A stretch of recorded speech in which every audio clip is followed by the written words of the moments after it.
Me for this morning. I'm back tomorrow morning on the Naughty Alarm Clock from 6:30. Going to leave you with Greg Hughes. Good morning, Greg. Thanks, Molly. I'll take the blame on that one, in fairness. It's not your fault. Okay, thanks very Cheers. much indeed. All right, it is the 9 till noon show, another week of the programme. Let's get a news update, and it's over to Michaela Clark. Thanks, Greg. Good morning. Aer Lingus management has invited pilots to talks ahead of a work to rule beginning on Wednesday. 244 flights have been cancelled because of the action. That will also include a full work stoppage next Saturday. President of the Irish Airline Pilots Association, Captain Mark Tighe, says everything is a possibility, but at this stage they're not considering an all-out strike. The company have finally written to us and asked us for a meeting. However, they have attached preconditions to that invitation of what we can and only can talk at the meeting. So we're discussing their preconditions at the moment, but we see this as a positive light. A young girl has been injured in a hit and run in Omagh between 10 past and 4:15 yesterday afternoon. The young girl, while walking on the Glencam Road, was struck by a blue car. She suffered injuries to her ankle. Police are appealing to anyone who was in the area at the time and witnessed the collision or who has dashcam footage to contact them on the non-emergency number 101. There's a call for Donegal's litter policy to be reviewed and for greater enforcement of fines to combat fly tipping. Councillor Michael McClafferty says a more stringent approach needs to be taken to send a clear message to locals and tourists that littering is not acceptable. He says the county prides itself on its scenery, which is being spoiled by dumping along roadsides. Councillor McClafferty says despite an increase in recycling resources, people continue to discard rubbish irresponsibly. It has to be better policed, it has to be more fines. And hopefully what the fines that will stop things, Michaela, because the way it is at the minute, there was never better ways of getting rid of rubbish. You have all your bottle banks in every town pretty much. You have the recycling machines now and various shops through their towns and villages. So what appeal as well to our holiday makers when they're here, just please respect the area and please don't throw out bags of household waste. Meanwhile, it's a disappointing result for Buncrana in the latest eyeball litter survey. Having previously been deemed clean when surveyed in 2021, the town has ranked 27 out of the 40 towns and cities surveyed and been deemed moderately littered. And Tashka says just 4 of 10 sites in the town secured the top litter grade. If some of the many moderately littered sites were improved, inspectors say this could improve Buncrana's overall ranking. In one area, the historical quarter, and Tashka says very significant levels of dog filing resulted in a poor score. Ongoing medicine shortages mean pharmacists are dispensing unlicensed drugs to patients. A survey of pharmacists found 72% say they're issuing drugs which don't have a licence in Ireland up to 10 times each day. 98% say they're doing it at least once per day. Azure Pharmaceuticals, which carried out the research, says 344 medicines are now in short supply and 124 of those have no alternative, requiring either an unlicensed drug or a change in therapy. Finally, for weather, a mix of cloud and sunny spells today, staying dry, though isolated patches of light rain and drizzle may occur, with highest temperatures of 20 to 24 degrees. That's all from Highland Radio News for now. We'll be back with news again at 10 o'clock. Until then, good morning.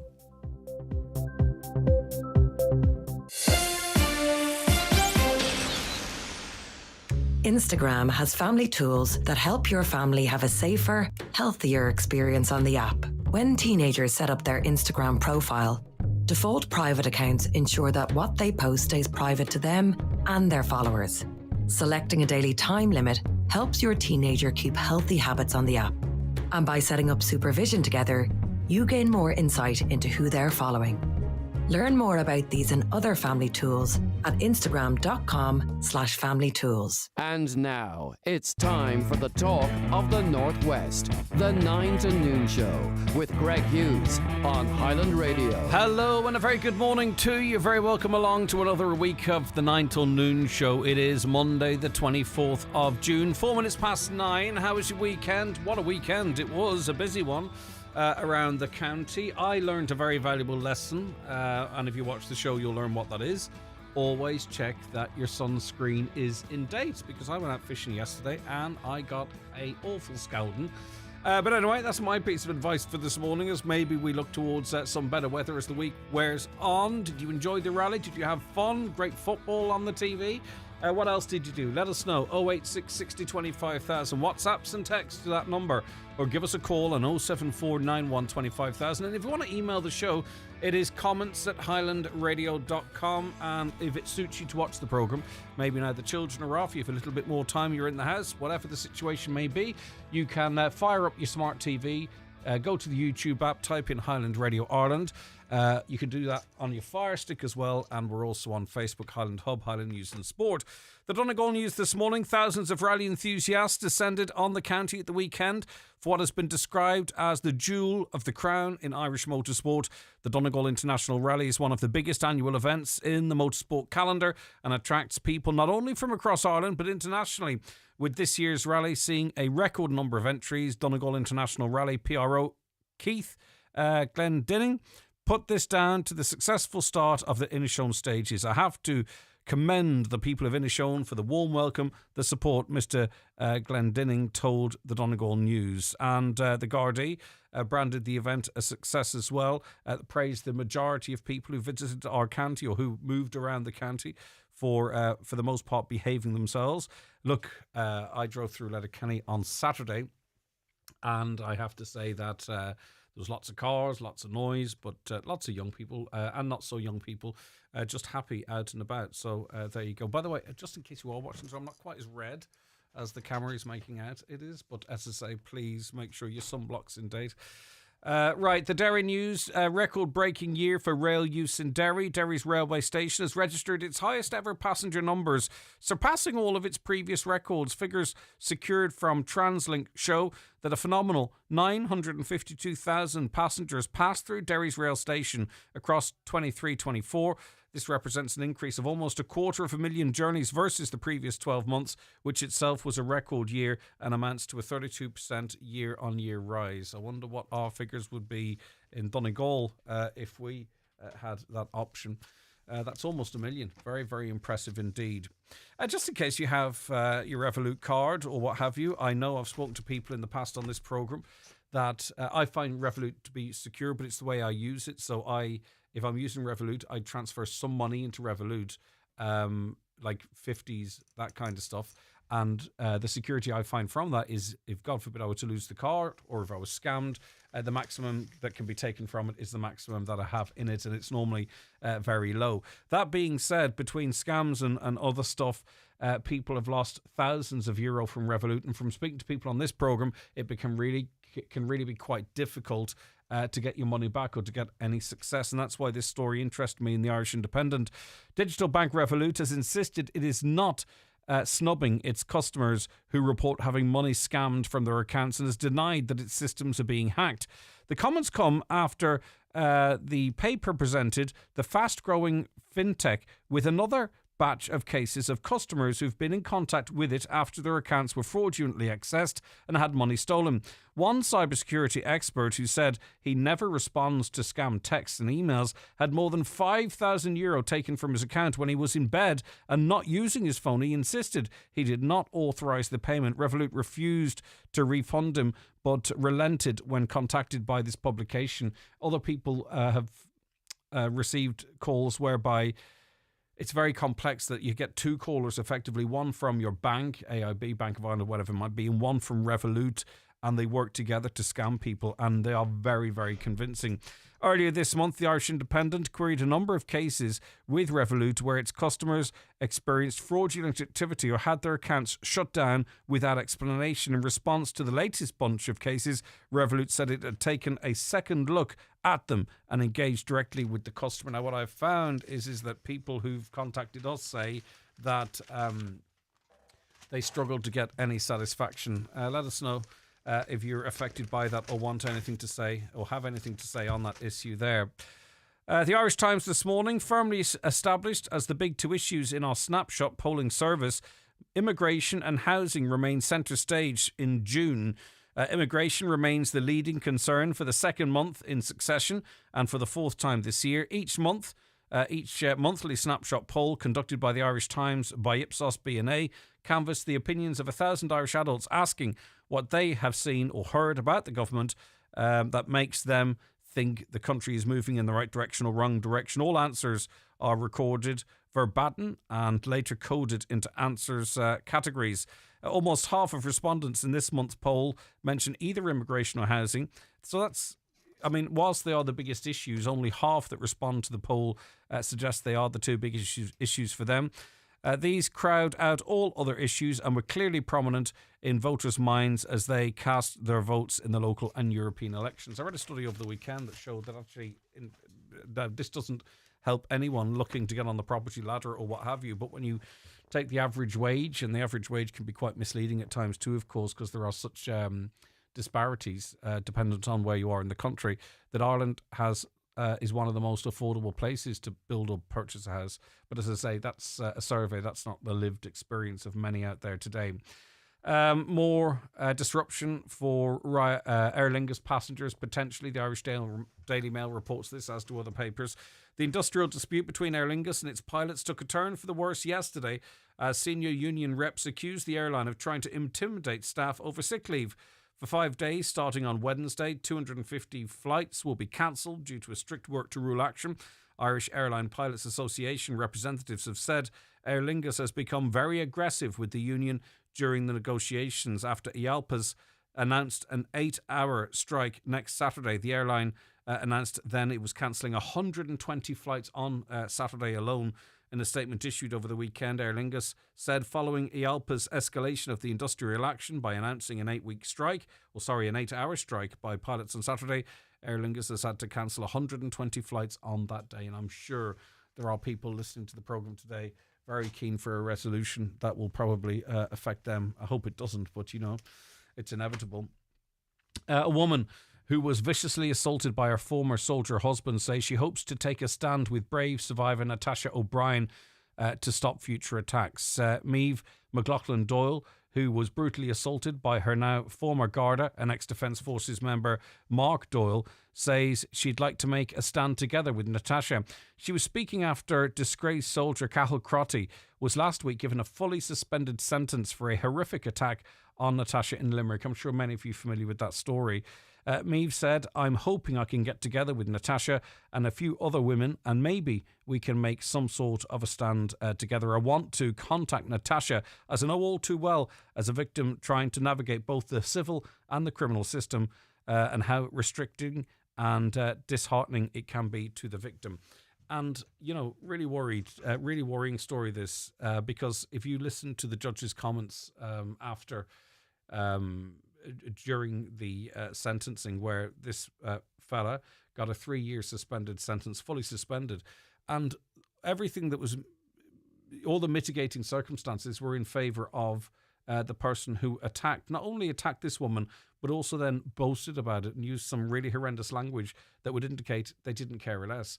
And there's something seriously going on when you look at other people that have been sent to jail or are in jail for what some might say, and then you get someone who can beat someone like he did, and the judge says, well, we don't want to ruin his career, do we? I'm not into sort of very strong evocative language, you know, like people might say, oh, this person needs to be brought out and flogged and all that kind of stuff, but the sentence needs to surely be consistent across all crimes, but also the punishment should fit the crime. And I think a lot of people out there don't believe that to be the case. I'm not sure if the DPP can or will appeal that. That remains to be seen. I anticipate they probably will if they can. The Irish Daily Mirror: house prices are still going through the roof and are likely to rise even further because of an active shortage of properties, a worrying new survey has found. I didn't think ever that house prices, you know, people who maybe bought houses, 110% mortgages and what have you, at the peak of the housing market in, was it 2007, just before the crash. I never thought house prices could ever get to that level again, but they've actually gone above that level, even considering inflation and what have you, which is really quite remarkable. Prices rose by an average of 3.8% in the second quarter of 24, the latest Daft.ie house price report revealed. The typical listed price nationwide in that period was €340,000, a 6.7% higher than in the same period a year earlier and 35% higher than at the onset of the COVID pandemic. Dublin, the house prices in Dublin, 4.7% higher than a year previously. We were down in Dublin at Friday for the Pink concert, which was okay. It was good. We had a great day. The Pink concert itself was, you have to be a Pink fan, but a lot of swinging through the air and stuff. And if you like that, you would have loved it. But anyway, the one thing I noticed is, and I'm not just saying this to sort of try and be controversial or anything, but I haven't been down in Dublin for a while, but it is not a very pleasant space. It's not clean. It's dirty. It's smelly. The roads infrastructure is poor, and they're trying to accommodate cycling and bus lanes where they simply can't. The roads aren't wide enough, or they're encroaching on other spaces for pedestrians or what have you.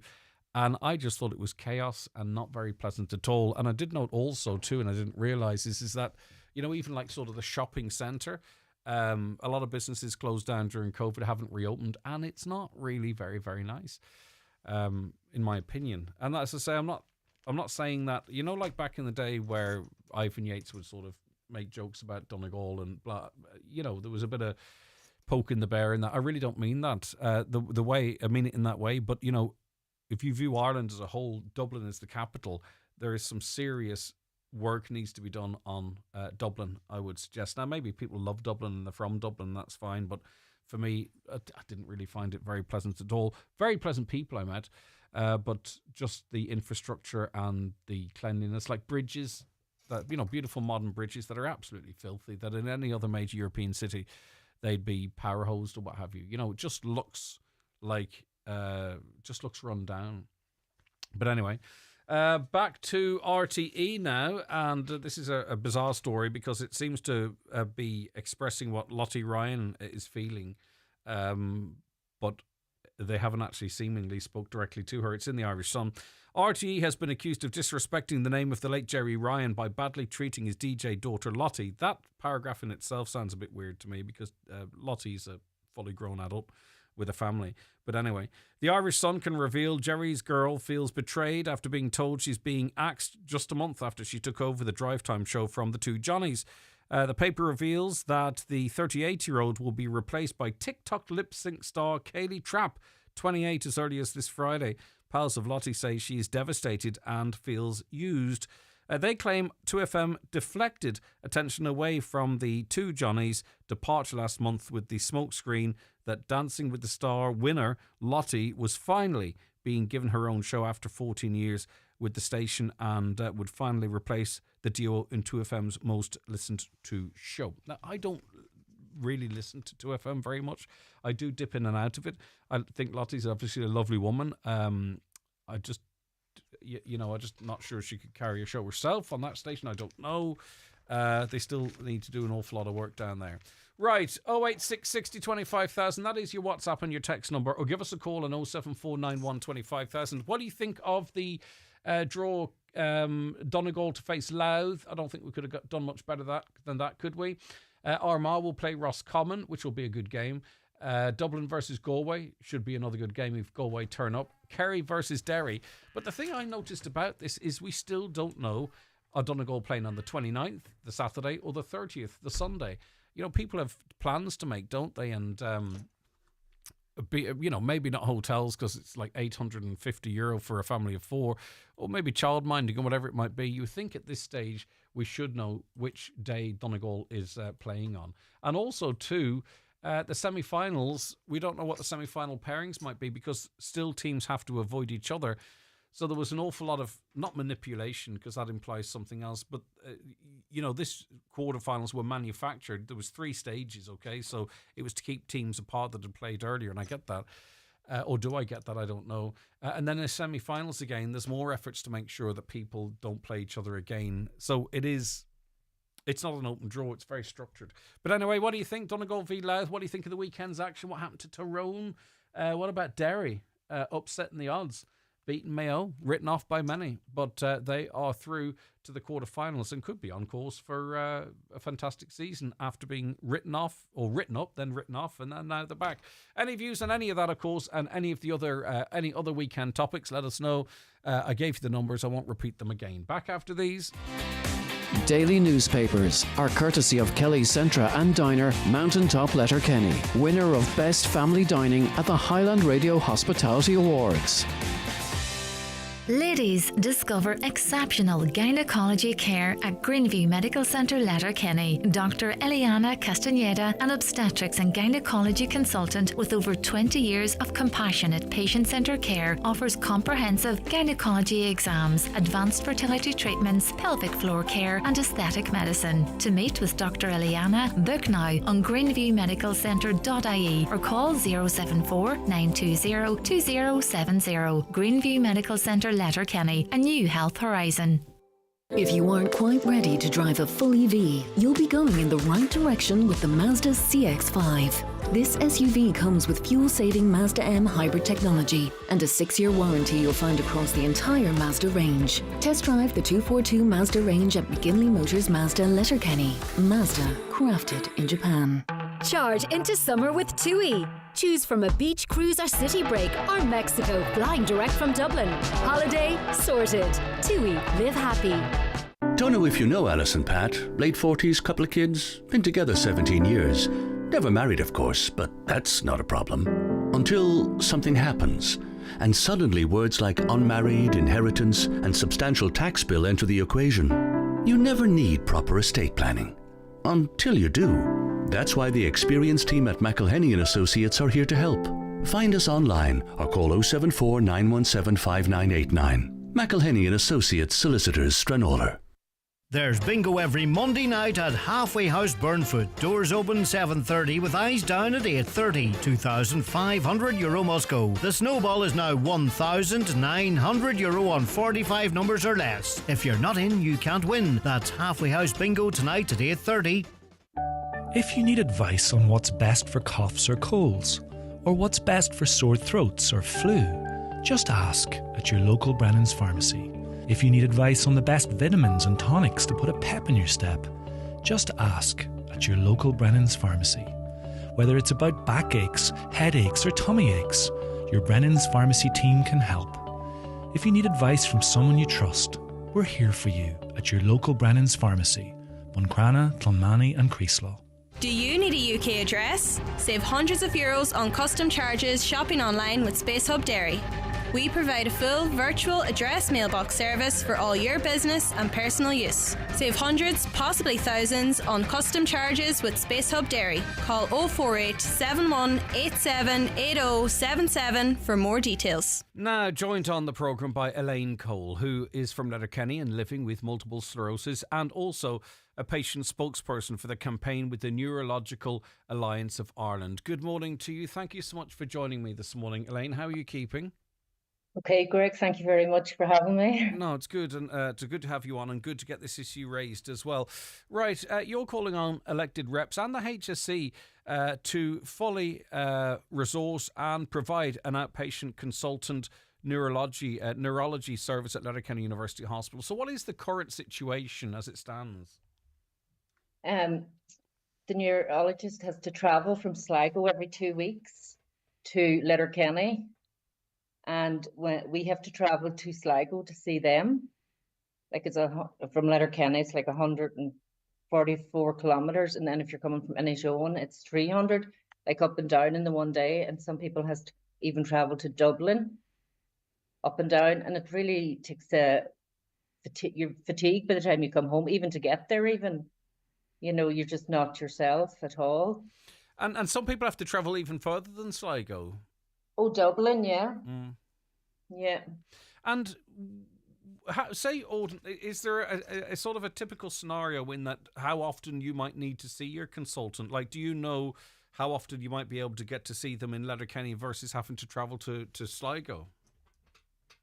Well, you can see them every year, every 6 months, depending on your situation. Yeah, but there is a long waiting list, a very long waiting list. And if someone with multiple sclerosis, what kind of engagement are they having with the neurologist? Is it in terms of, you know, medication or complications, or, you know, is there a sort of, what would you be meeting your neurologist about? Not you personally, I mean, Elaine, generally speaking.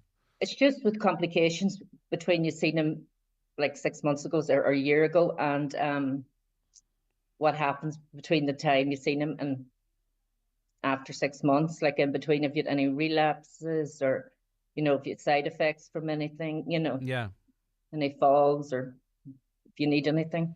And it's just a sense, presumably, and I say this with a little bit of knowledge, is that you matter. In other words, that there is an interest on behalf of the state, and the HSE as an arm of that state, to actually offer the best standard of life and the longest life possible if you have multiple sclerosis. And I've spoken to people who feel that's not the case.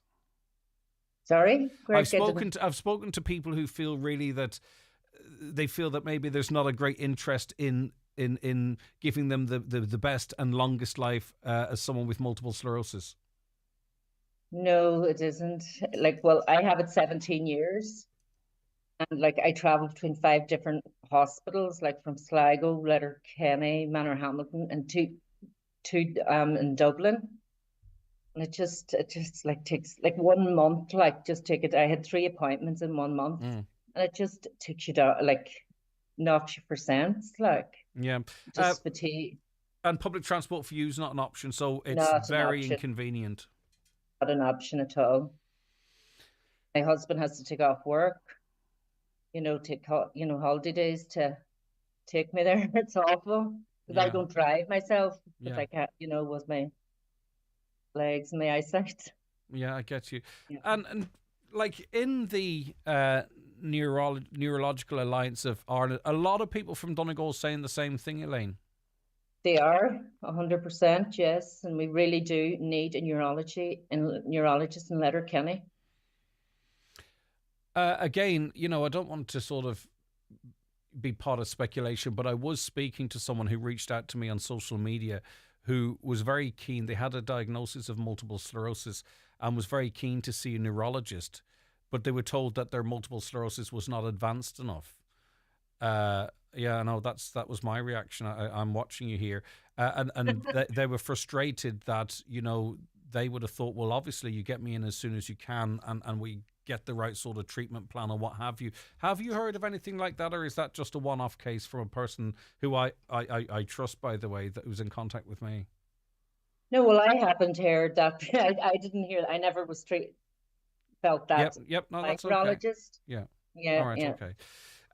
So you want the pressure on, don't you, from the elected representative to say, right, look, there certainly is a requirement and a justification to have a full-time outpatient consultant neurology service at Letterkenny University Hospital. It's such a disadvantage compared to other parts of the country when it comes to assessing them.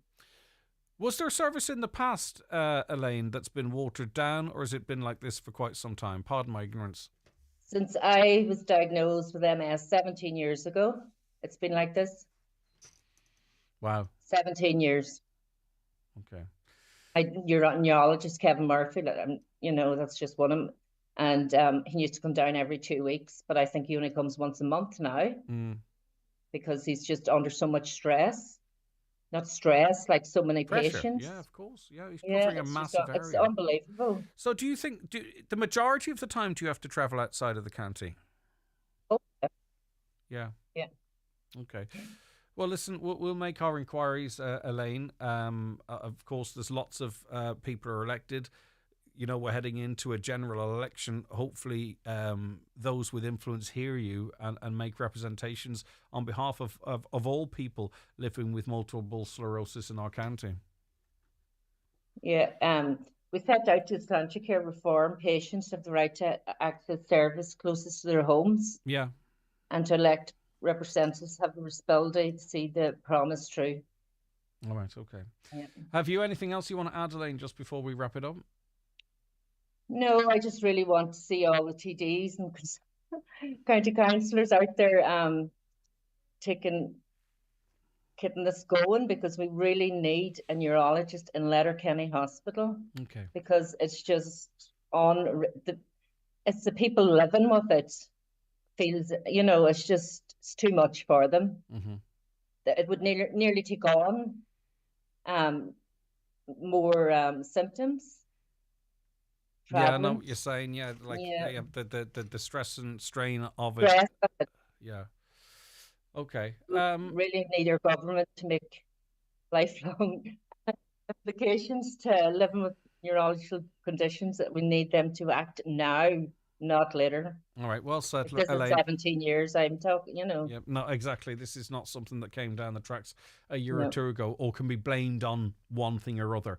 Okay, Elaine, leave it with us. We're going to make inquiries to the HSE as well, and we'd love to see your call on elected representatives to take up this, because I would imagine quite a few people are affected by this. And why should we, just because we live in a particular area, why should we have more difficulty in accessing, healthcare, especially when it comes to, the quality of life and what have you. All right, Elaine, listen, very well spoken. Thanks so much for your time. I do appreciate it. Thank you very much, Greg. Thank All you. right, take care, Thank you. Elaine. Well done to Thank you. you. Okay, best luck.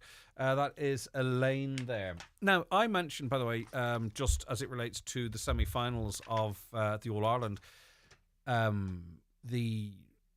was right, was I? Okay, that's good. But there was no right or wrong, but there was a few people says, no, the semi-finals is an open draw. But I was sure that the person making the draw this morning on the radio suggested that there are still some teams that can't meet. It feels, as I say, it just feels a bit strange to me that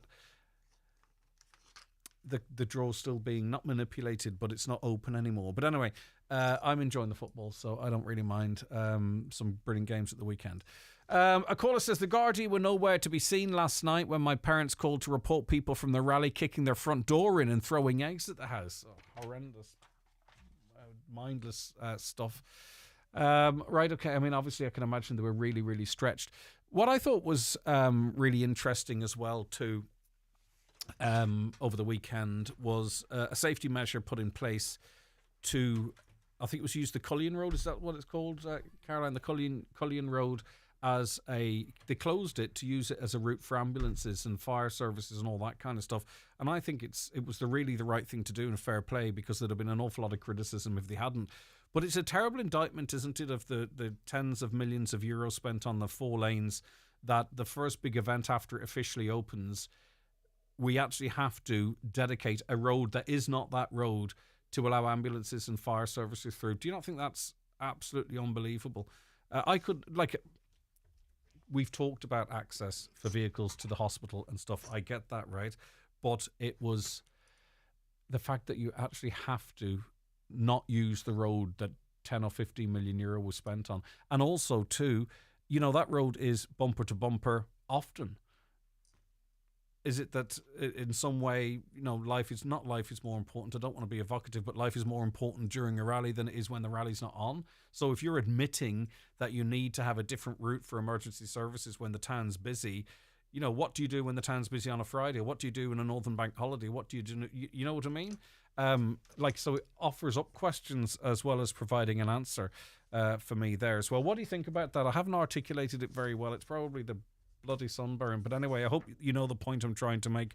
086 60 25,000. Watch the show live now on YouTube, Facebook and at highlandradio.com. Transform your home with Hegarty's Home Interiors in Buncrana. Discover a wide selection of stylish furniture and decor to create your perfect space. Our expert team offers personalised advice to match your style and budget. Visit us on Main Street, Buncrana. Open Monday to Saturday 9 a.m. until 6 p.m. Or visit hegartyshomeinteriors.ie. Hegarty's Home Interiors, making homes beautiful since 1946. Discover the Kia 242 range at iMotors now. View our range of fuel types: diesel, hybrid, plug-in hybrid and fully electric, as well as exciting new models like the EV9, World Car of the Year 2024 and the 7-seat Sorento. Our 242 offers include flexible finance packages, free home chargers and a €500 super value gift card, all with our famous 7-year warranty. Offers end soon. Visit iMotors Letterkenny. Chasing that final ray of sunlight to the end of the garden. Squeezing every drop out of your tea bag. Scraping the last bit of that really nice face cream. In Ireland, we love getting the most out of everything. So why aren't we doing the same with our money? By moving to an AIB savings account today, you'll get more from your money by earning interest. Visit aib.ie/savings to explore your options. AIB, for the life you're after. Terms and conditions apply. Allied Irish Banks PLC is regulated by the Central Bank of Ireland.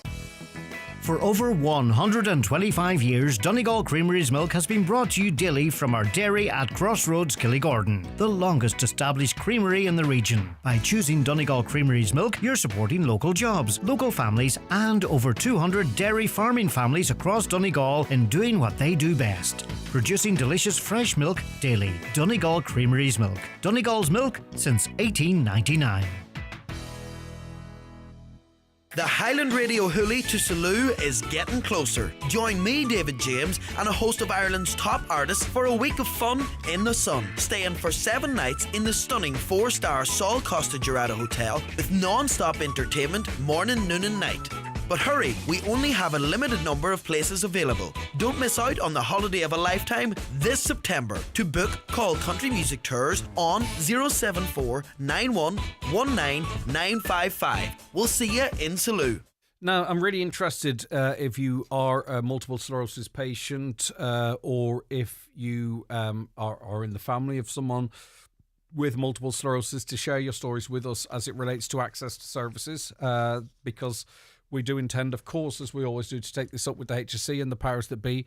And the more information I have and we have, the team have, to progress that, the better. So please, 086 60 25,000. And I do recognise, texting into a radio station is not for everyone, and people sort of move forward in their life, often not doing so. But if you can on this occasion, please, the more info we have, the better. Or call us on 07491 25,000. Right, changing tact with Brendan now. Good morning, Brendan. Good morning, Greg. Now, I'm doing fantastic. Yeah, I can hear you loud and clear, Brendan. A bit of an education here for me anyway, and perhaps many of our listeners, because the summer solstice, obviously, we hear about it from many different areas around this country and elsewhere, but there is quite an interesting history here in Donegal. So you're going to run through that for us, are you? Yes. Well, we have in Donegal, we have probably the most spectacular of all the time-telling devices for telling when summer solstice occurs.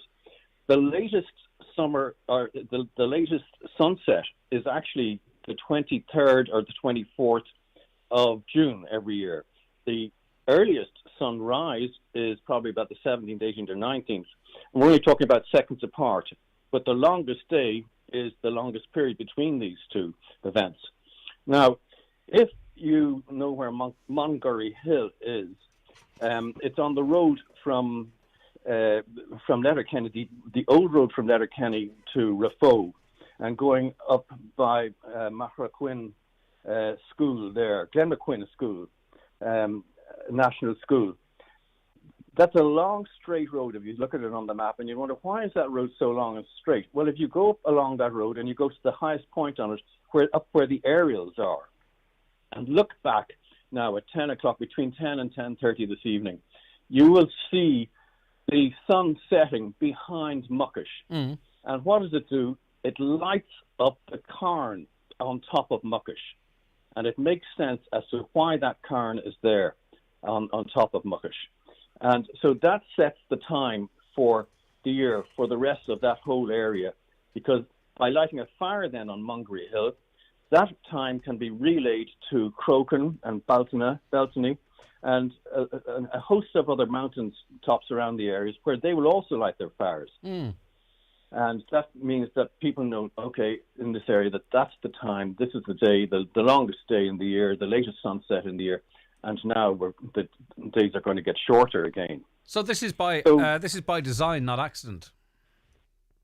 It's completely by design, and it shows, this is prehistoric. It's probably even much, much older than Newgrange or even,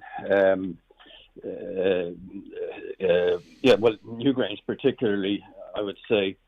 It's older than, certainly older than the pyramids, I would have thought. So describe the visuals for us. I know you have there already, but just to paint the picture a little bit more, I presume you've seen it.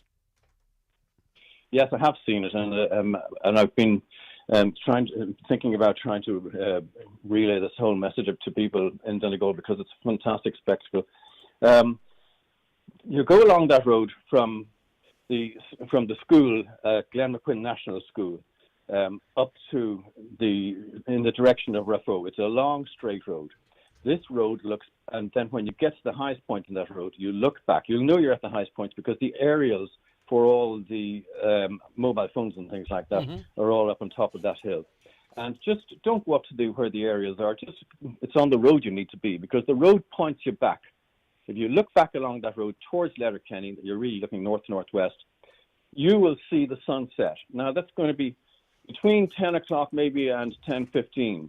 And it should be a nice evening this evening, and there might be a bit of cloud forecast for 10 o'clock. But even the cloud will enhance the whole appearance of the spectacle. The sun will set behind the cairn on top of Muckish.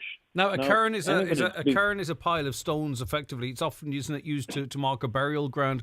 Pardon my ignorance. I'm not sure of what its function is on Muckish. Yeah, well, that's the whole theory behind them at the moment. But in actual fact, these were time-telling devices, and they were able by building these stones on top of a hill like Muckish, in these piles of stones on top of a hill like Muckish. You could then identify where the sun is going to set, the latest sunset's going to be. It's from a very, very far distance away. So the sun over the last few weeks has been moving more and more and more towards Muckish and towards this cairn as it sets in the evening time. And now it's going to be behind this cairn just probably tonight, or probably even last night might have been the best night, a very, sort of the ultimate sunset behind it. And now it's going to start moving back again, so west, southwest, down away from that cairn. And there's very little that you can't Google nowadays that something doesn't pop up. But I can't find any images of this. No, there's absolutely nothing on it. No, I spent years working in Donegal, and this was one of the, and I actually came across an awful lot of stuff that hasn't been identified yet. So, like, archaeology really is only in its embryonic state, and this is one of the things that I've came across, and I suppose I would have just relayed these things maybe to my students when I was working in the college there, lecturing in architecture, in the history of architecture and construction. But this Brendan, just in relation to this and its function, okay, as a sort of a time teller, did they think about what might happen if it just so happens to be incredibly cloudy over the course of these couple of days? And how did they overcome that? Yes, there's evidence to that.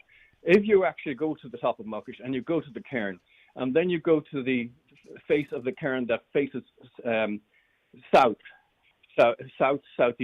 probably, I think it is, or yes, you'll see that the stones at that part of the cairn are white, and that's because the fires have been lit on that side of the cairn on cloudy nights. And so when you light the fires on top of limestones, you drive out the moisture, and you get pure lime, and you break that up and you get field lime. So there is evidence of that up there. So that they would have, on a cloudy night, they'd have lit the fires, and anyway, and they would have been able to see probably from another sunset somewhere else on the other side of Muckish, as to maybe facing towards Lunya or someplace like that. Yes, that's taken into account, and then from there, that fire would send the message to the rest over to Mungery Hill, and from Mungery it could be relayed down to Beltany, probably all over Donegal, Croghan, over to Croghan, over from there, even to Greenland and Alyak up that direction, Just this idea of this daisy chain of fires on hilltops across the county, it's fascinating to think. So why would it have been important, and I'm not being facetious here, it's not so that, we can set the clocks, you know what I mean? Why would they be marking, I wonder, so long back, the summer solstice? Was it, have we any insight into that, Brendan, why this was important and what it might have triggered? Yeah, well, we're not actually Homo sapiens, because Homo sapiens, there are other creatures on this earth that are intelligent, and we know that from whales and apes and things, creatures like that. We are Homo tempus. We set the time. We are the only creatures on planet Earth that set the time and mark the time. And by having time, by marking time, we can work together as a community. And that is, as time went on, the whole of society, as time developed, as we got better and better at keeping time, we were able to work better and better as a community. And even now we're talking about nanoseconds and things like that. And the nanoseconds, it's all allowed further development of time. When it came to the Industrial Revolution, it was because they had clocks that they were able to develop timing instead of just throwing in a bit of coke into the fire or something like that to make the steel. They could now time it precisely, just like as if somebody was making a cake and they wanted to get it precise and absolute. So we're creatures of time, and by having time, by marking time together, people were able to work together as communities, teams, together. Everybody, what is it? Teams together. Everybody achieves more. Yeah, and one final question, Brendan. How can we be sure, and I know this is not the case, but you'll understand with the question, how can we be sure that you just haven't found a spot that this happens now? In other words, is there a significance to that area that you stand and look at this, rather than it just being a coincidence of geography and time and what have you?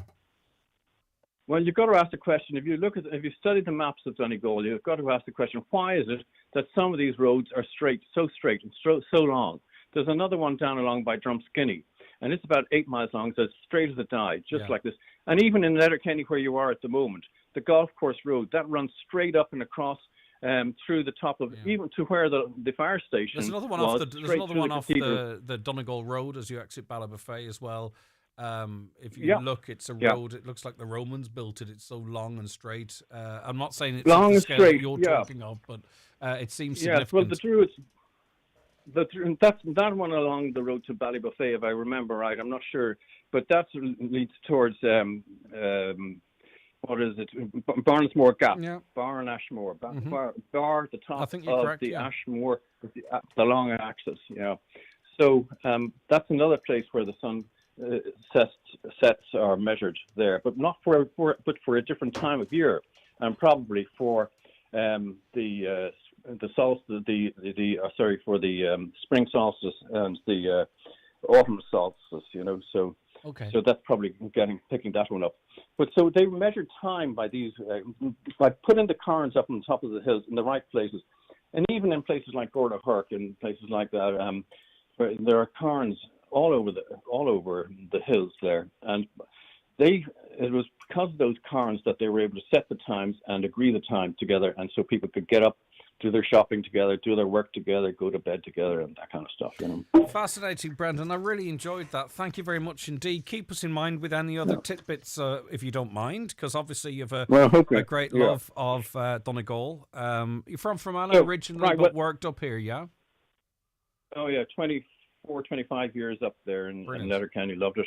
So you want to not just that, but the hardest working students in the world, if you ask me, up there. Lovely comment. There Okay. you are. Listen, thanks for that. As I say, keep us in mind. Brendan, lovely. Thank you. Okay, take care. Now, Brendan was kind enough to send a picture through to us of that via email.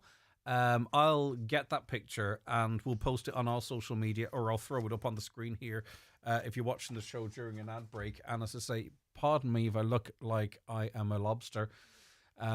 We went out fishing yesterday. It was kind of overcast for much of it.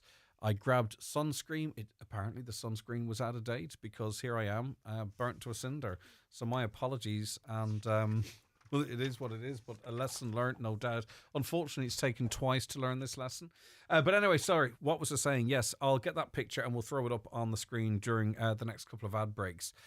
It is now necessary for having a referendum on the Migration Pact. Highland Radio attempts to suppress such a debate to doing no one a service. I've heard this a few times, that there's this sense that, the media generally speaking, but I think I have an intimate knowledge of what happens here, that us at Highland Radio are, I can't think of anyone, other than stuff like they've read, I can't think of anyone that's contacted us that wants to actually articulate why the Migration Pact is bad news, if you know what I mean. I'm not saying it's good news or bad news, but I haven't received one piece of correspondence here by someone who can articulate precisely why. In other words, what it means in terms of numbers coming here versus numbers going to other, I've highlighted on this program that it was fast-tracked through the Dáil a bit. I don't like anything. Why only allow 5 hours to debate such an important issue. It's going to be discussed again tomorrow night. But to suggest that in some way, well, certainly if I might be complicit in something like this, let me assure you, I am uninfluenceable in that regard. And if anyone came to me and said, by the way, there's an issue coming up and we're going to take this angle on it, I would quite genuinely, and I'd have no problem with it, walk away immediately. I could not work in this environment if that were the case. So if anyone wants to come on and not sort of fearmonger either way, in other words, or not say like fearmonger by or glorymonger by saying it's the most best thing ever and this is why, because, or fearmonger and go, oh, it's going to mean this, that and the other. If anyone can articulate exactly how the Migrant Pact impacts on us, I would love that conversation, because me and Caroline last week were trying to find someone who people have different views on the Migrant Pact, and we were unable to do so. That could actually articulate precisely why. Not that it's like people might say in the first instance, right, it throws over our sovereignty to the EU. Explain that. Explain how that. You know what I mean? Because I want information. I want to be informed. Hi, Greg. Where's the outrage in media coverage from women's groups about the serial assaults happening all day, every day on public transport and on the streets by the migrants? Or do we not talk about them? We talk about all the cases. I do understand that people get I don't understand, but I do understand why people are getting very defensive about this. People are talking about this case and not other cases. Certainly where there's been, serious injury and death, obviously get elevated into the public consciousness higher. There have been very high-profile cases that are ongoing where someone not originally from Ireland is responsible for something like this. Lots and lots of levels of outrage. I think the irony would have been if the outrage in this case was absent, because I hear plenty coming from the other direction. All right, we'll be back with more after these. Don't miss the 32nd annual Finn Valley Show at Russell Brothers Farm, Killygordon, this Saturday 29th, featuring the usual dog, home industries, poultry, sheep, cattle, horse and pony classes, as well as the fast and furious Donkey Derby. There will be a show and shine tractor competition judged by Kirsty Ward from Grassmen, with live music from Anthony Redstone, trade stands and children's entertainment. It's sure to be a family fun day at the Finn Valley Show this Saturday 29th. This ad is sponsored by Clonley Co-op, serving the farming community since 1952. At Connolly's Volkswagen Letterkenny, we're here to help you take care of and maintain the performance and safety of your vehicle. As your official Volkswagen and Audi service centre for Donegal, we want to keep your vehicle in the best condition with our fully qualified technicians, genuine parts and up-to-date diagnostic equipment and updates. When you book a service, you'll also receive free roadside assistance, oil and filter change and a 30-point checkover. Inquire today on 074 9122 333. Or visit connellys.ie. Terms and conditions apply. Have I got news for you? The Harvey's Point Cabaret is back. Every Wednesday in September and October, Eamon has gathered a galaxy of stars to captivate and entertain. A scrumptious dinner, fabulous entertainment, or a 2-night accommodation package. Harvey's Point Cabaret 074 972 2208 for an immediate reservation or harveyspoint.com. Letterkenny Medics is Ireland's first multi-purpose private medical urgent care and aesthetics centre. Dr. Mohammed El Preya and Dr. Ripu Singh are offering daily appointments from 10 a.m. to 8 p.m. 7 days per week. Our walk-in clinics offer cardiac screening, weight management, male and female health screening, minor injury, minor surgery, aesthetics and travel vaccinations. To book your appointment, go to letterkennymedics.ie or call 07492 02955. Letterkenny Medics. We listen if you want to talk. Highland Radio weather updates brought to you by McElhinney's. Make your sterling go further with our new cash sales exchange rate at €1.20 for every £1 spent in store. No matter the weather, visit us in Ballybuffet for all your fashion, beauty, gifting and homeware needs this summer.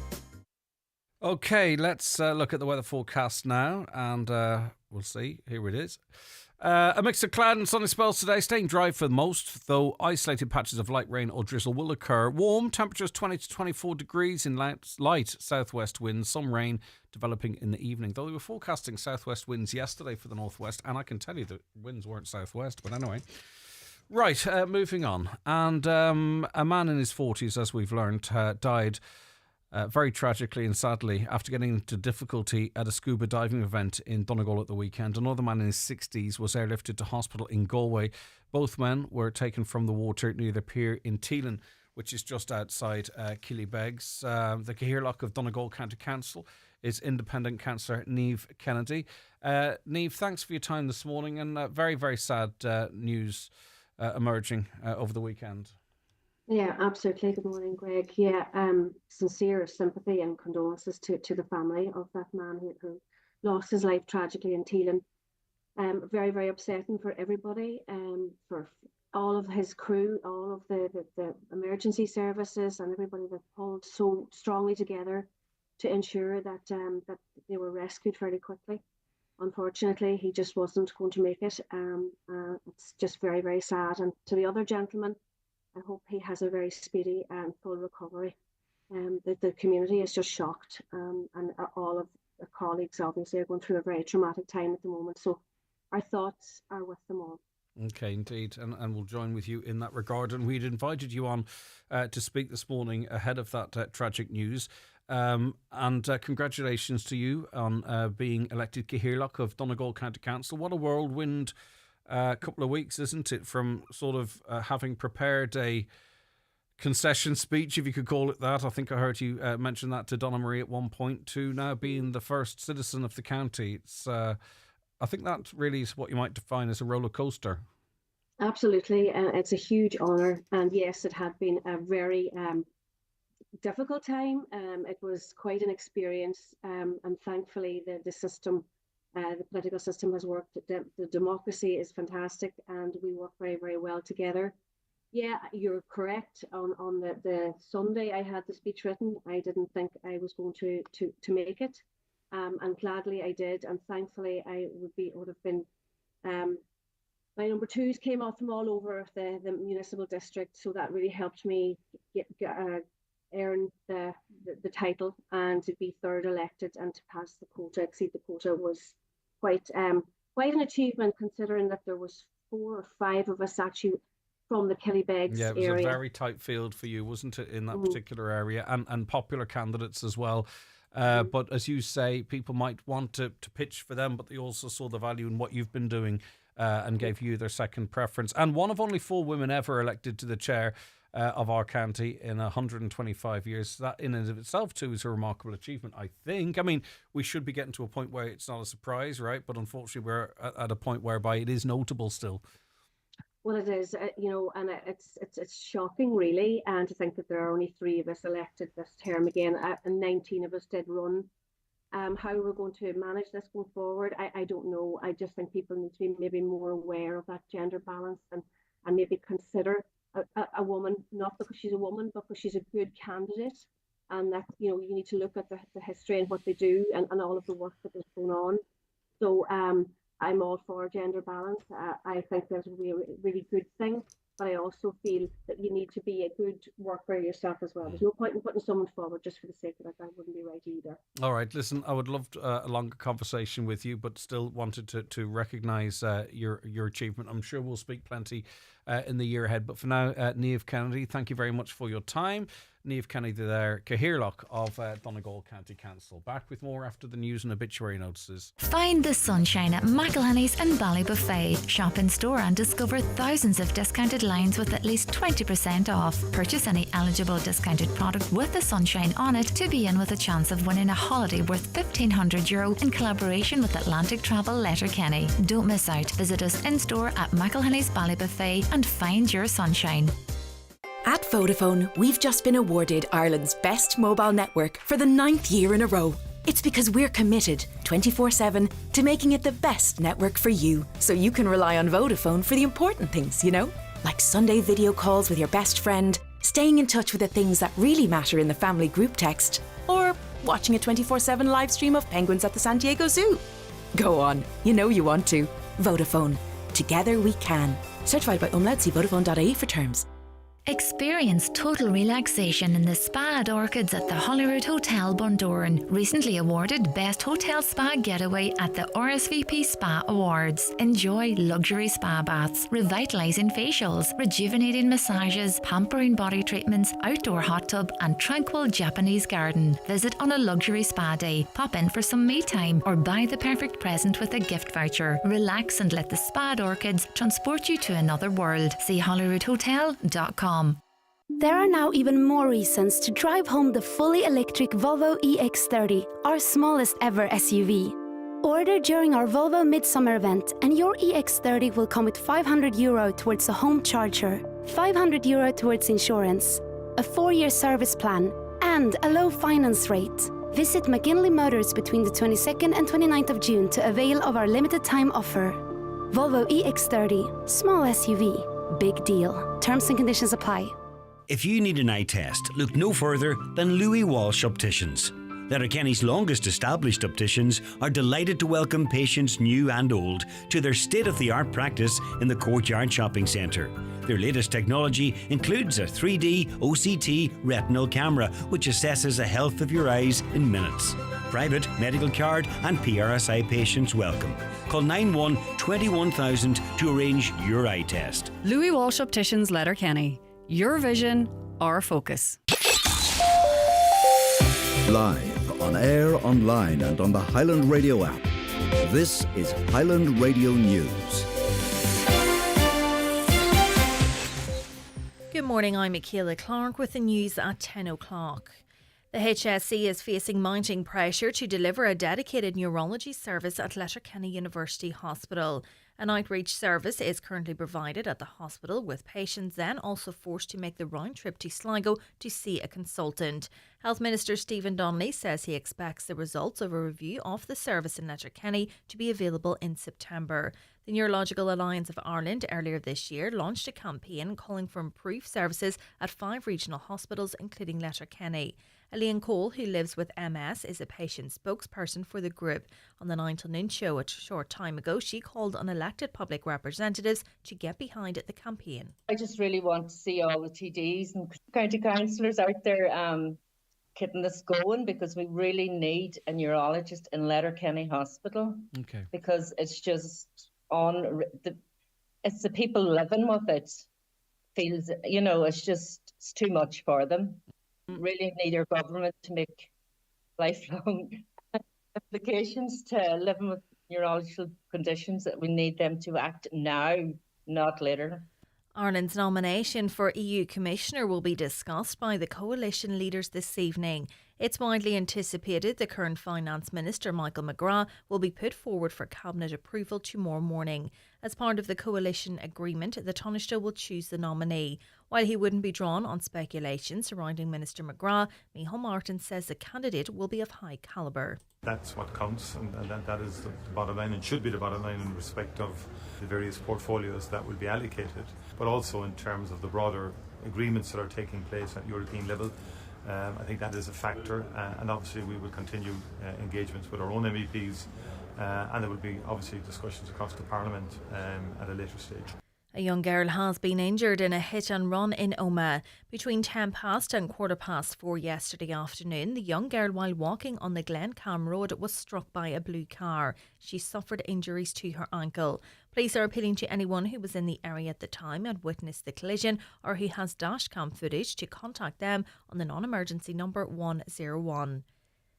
The Catholic Bishops' Conference says it rejects any future laws that would allow for assisted dying. The bishops say they're against the recommendations of the Joint Oireachtas Committee on Assisted Dying to introduce legislation for assisted dying in certain restricted circumstances. In a statement, the bishops say in the final weeks of a terminal illness, many people can be helped to experience human and spiritual growth. There's a call for Donegal's litter policy to be reviewed and for greater enforcement of fines to combat fly tipping. Councillor Michael McClafferty says a more stringent approach needs to be taken to send a clear message to locals and tourists that littering is not acceptable. He says the county prides itself on its scenery, which is being spoiled by dumping along roadsides. Councillor McClafferty says despite an increase in recycling resources, people continue to discard rubbish irresponsibly. It has to be better policed, it has to be more fines. and hopefully with the fines that will stop things, Michaela, because the way it is at the minute, there was never better ways of getting rid of rubbish. You have all your bottle banks in every town pretty much. You have the recycling machines now and the shops through their towns and villages. So I would appeal as well to our holiday makers when they're here, just please respect the area and please don't throw out bags of household waste. It's a disappointing result for Buncrana in the latest eyeball litter survey. Having previously been deemed clean when surveyed in 2021, the town has ranked 27 out of the 40 towns and cities surveyed and been deemed moderately littered. Tara Dugan has more. An Taisce says just 4 of the 10 sites surveyed in Buncrana town secured the top litter grade. If some of the many moderately littered sites were improved, inspectors say this could improve Buncrana's overall ranking. The report highlighted where improvements could be made, including Aldi and the main street area. An Taisce says it was disappointing that the historical quarter scored poorly, primarily but not solely due to the very significant levels of dog fouling. Areas of the town that received the top grade include the Milltown Approach Road, Muff Road, Hillhead Road Approach, St Maurice School and the deposit return scheme at Aldi. Discarded food items let other areas down. Weather now, a mix of cloud and sunny spells today, staying dry for most, though isolated patches of light rain and drizzle will occur. Warm today with highest temperatures of 20 to 24 degrees. That's all from Highland Radio News for now. We'll be back with an update again at 11 o'clock. Until then, you can keep up to date with the latest local news on our website at highlandradio.com. Good morning. The obituary notice says for this Monday morning, June the 24th.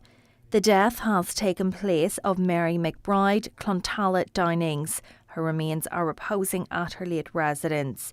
Funeral from there on Wednesday, going to the Church of St John the Baptist, Carrigart, for Requiem Mass at 1 o'clock, followed by interment in the adjoining cemetery.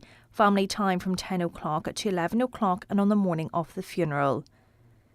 The death has taken place of Cahill Charlie Carr, Murlog Downings. His remains are being removed from the Eternal Light Chapel of Rest at Mountaintop, Letterkenny, this evening at 6 o'clock, going to his late residence. Funeral from there on Wednesday, going to the Church of St John the Baptist, Carrigart, for Requiem Mass at 11 o'clock, followed by interment in the adjoining cemetery. Family time from 10 o'clock to 11 o'clock and on the morning of the funeral. The death has occurred of Michael McLaughlin, Drung, Quigley's Point. Removal from Murphy's funeral home this evening at 6 o'clock to his sister Marion McGonagall's residence, Mullinban, Muff. Removal from there on Wednesday morning at 10 o'clock, going to St Columbus Church, Drung, for Requiem Mass at 11 o'clock, followed by interment in the adjoining graveyard. Requiem Mass can be viewed on MCM Media Live, Drung. Family flowers only, please. Donations in lieu if desired to Nazareth House Fund, Patients Comfort Fund, care of any family member or Murphy Funeral Directors. The death has occurred of Teresa O'Connor, née McGee. Quaker celebration of life service in Ramelton Town Hall tomorrow morning at 11 o'clock. Cremation at Lakelands Crematorium, County Cavan on Wednesday afternoon at 1 o'clock. Donations in lieu of flowers to Donegal Donkey Sanctuary, care of any family member or Damien O'Doherty, Bradley O'Doherty Funeral Directors. The death has taken place in Sydney, Australia, of Martin H. Bond, formerly Carrigan's, and Dr. McGinley Road, Letterkenny. Martin's funeral will take place in Australia. Family and friends are respectfully invited to attend the funeral service, which will be held at Castlebrook Memorial Park, Rise Hill, on Thursday afternoon at 2 o'clock. There will be a Mass of Remembrance in St Mary's Church, Ramelton, on Wednesday, July the 3rd at 10 o'clock. The death has taken place of Marie Wallace, 1 Gurleyville Terrace, Derry Road, Strabane, reposing at her home this afternoon from 4 o'clock. Fiona leaving her home on Wednesday morning at 9:25 for Requiem Mass in the Sacred Heart Church, Derry Road at 10 o'clock. Interment afterwards in the adjoining cemetery. Donations in lieu of flowers, please, to Macmillan Cancer Support, care of Quigley Funeral Directors. Family time, please, from 10 o'clock to 11 o'clock. The Requiem Mass can be viewed live via the parish webcam. The death has taken place of Rosaline Malloy, née Moore, Narn, Portnew. Her remains will repose at Chauvelin's Funeral Home Sandfield today from 4 o'clock until 8 o'clock, followed by removal to St Connell's Church, Kilclooney, arriving at 8:30. Funeral Mass tomorrow morning at 11 o'clock, with burial afterwards in the adjoining cemetery. The death has taken place of Martin Marty Brennan, 12 Brackenlee, Letterkenny, County Donegal. Martin's remains are reposing at his late residence, 12 Brackenlee. Requiem Mass will be held at St Mary's Church, Fanavolti, Fanad, tomorrow morning at 11 o'clock, followed by burial in the adjoining graveyard. Family flowers only, please. Donations in lieu if desired to the Donegal Hospice, care of any family member or Eamon Scott, Funeral Director. The death has occurred of Annie Barr, née O'Donnell, Glencroe, Moville. Annie's remains are reposing at her residence. Funeral from her home at 10:15 this morning, going to St Pius X Church, Moville, for 11 o'clock Requiem Mass with burial afterwards in Ballinagrey Cemetery.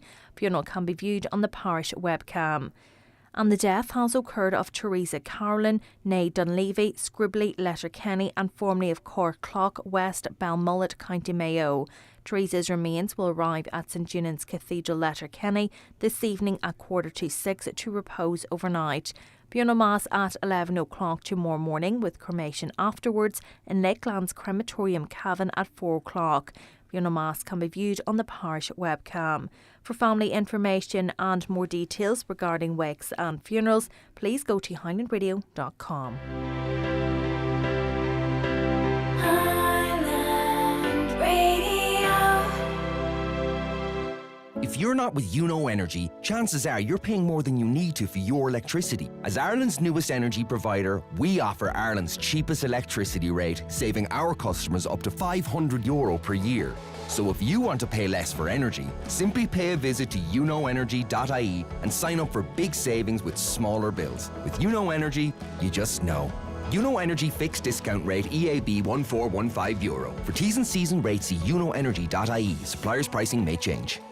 You're very welcome back to the 9 till noon show. Good morning. If you've just after joining us, it was an interesting first hour. Join us tomorrow at 9 if you don't mind. But if it doesn't suit you, don't forget the podcast is live for you after 12:30, where you can listen back to all 3 hours on our website, highlandradio.com. Lots of you texting in. It's going to be a bit of a sporting feel to the last hour of the show. Brendan Devaney is going to be in. We'll reflect on the GEA action.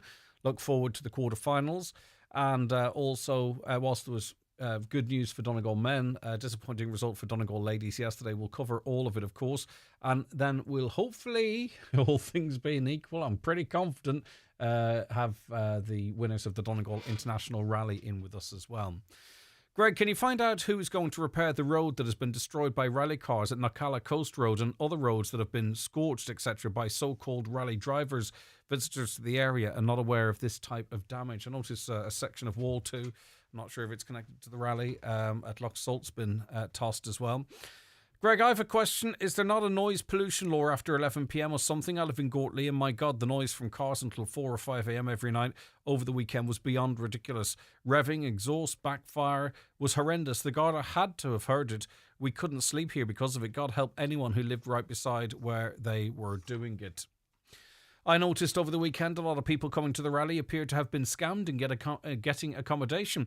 Is there anything that can be done about it? No, but if we can hear the stories, it might help us to pursue it. I'm not saying, sorry, I said no, of course. But if we hear some of those stories, we can certainly dig a bit deeper there. The rally claims 21 million comes to Donegal in the economy. As a small business owner, it was the worst weekend in business for me.